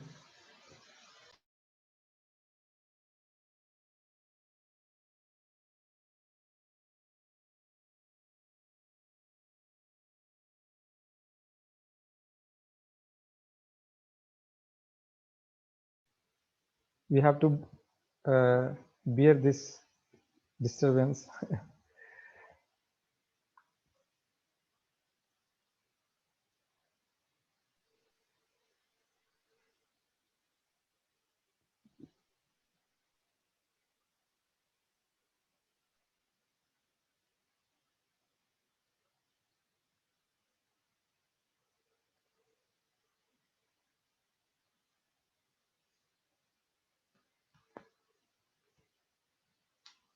Okay, he's coming.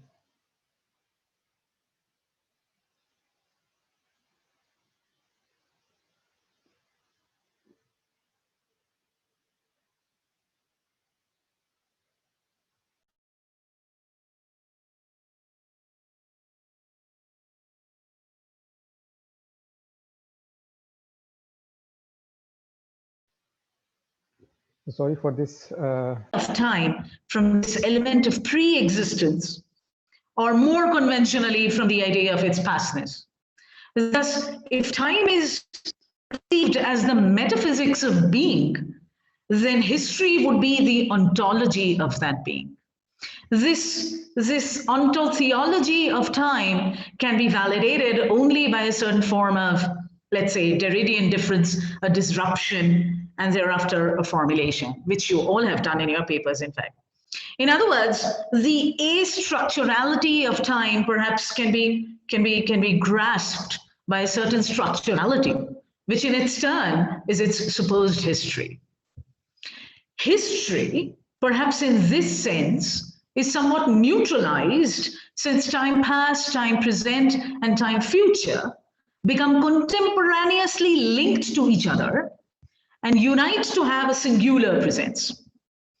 History may constantly, therefore, be created and recreated, or may endlessly generate and regenerate from the perceivable, or sometimes even unconscious, and therefore imperceivable also, gaps or chasms between factuality or factual veritability and narrativity, between the might have been and the having been there.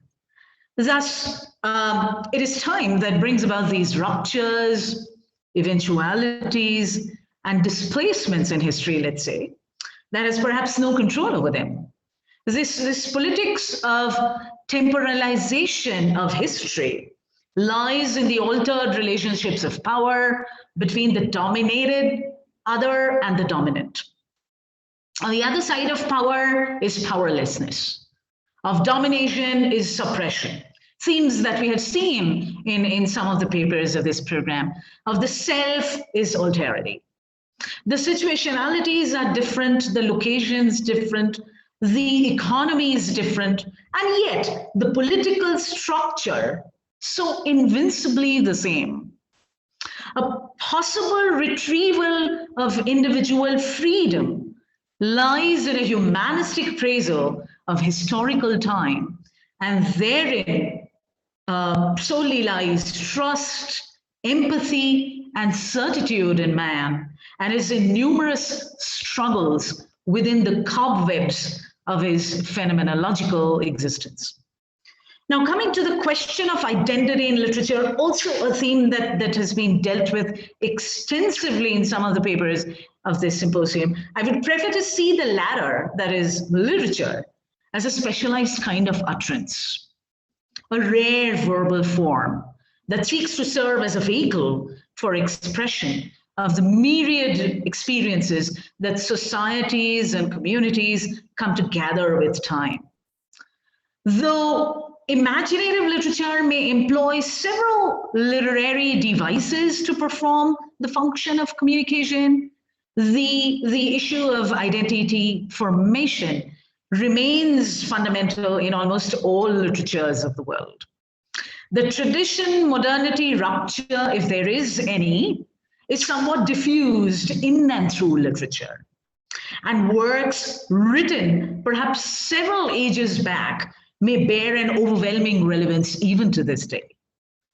Such works act as a cultural repository containing the voice of a particular community or a nation, thereby enabling us to consider them as classics that have not only transcended the boundaries of their tradition, but also have evolved to be indisputably modern. Identity is certainly a subjective issue that literature can often be considered to be constructing either for the author or for the reader or for a certain community or for a nation. The characters portrayed, for example, in a work of fiction may be only symbolic and exemplary representations of men acting in real circumstances. Singular narratives may be presenting general situations. Myths, stories, and epics may come to construct the lives and histories of societies of people we may not be knowing of hitherto, and pieces of such writings that may also cause to awaken us to extremely enriched cultural values that would, in their turn, I would say, serve to understand our cultural selves better. Exactly the outcome that we have felt this symposium to have brought for us. Now, in this way, the sender-periphery dichotomy is somewhat neutralized, since the possibility of agency, of responsible action is endless. The way in which such literature communicates with us is by creating an identity or an identitarian consciousness, I would say, rather than an identity, which is a realization of not only one's community or nation, but also of one's self. Self has been, again, a predominant theme of this entire symposium also, I would say. So through identity formation, literature both constructs the self and deconstructs it by unleashing the other. Exactly the kind of idea that we have all tried to bring out through this symposium. The formation of the conscious subject who is able to carry the meaning forward and thereby create an identity for himself is perhaps the most significant legacy of literature. So with those words, I would like to again sincerely appreciate the indefatigable and constant effort of everyone associated with this wonderful symposium. The efforts of Rajiv and his entire Umran hosting team, Dr. Vladimir Isaac and the Ibn Khaldun University and the Compenser University Foundation, Columbia, have been exceptional and without which I would say this may not have been a reality for us. With the extremely able support of Professor Bruce Lawrence, Professor Heber Rao, and Professor Felix Sebelos, we have been able to successfully see this symposium through despite these crucial times the entire world is faced with at the moment. In fact, I would say the impossible has been achieved. Please pardon me if I've missed in my naming of anyone here who has or have worked tirelessly for the symposium. But yes, from the core of my heart, I certainly do mean when I say it would not have been possible without you all. With the hopes of seeing you all again sometime in the future, I thank you all so very much. Thank you.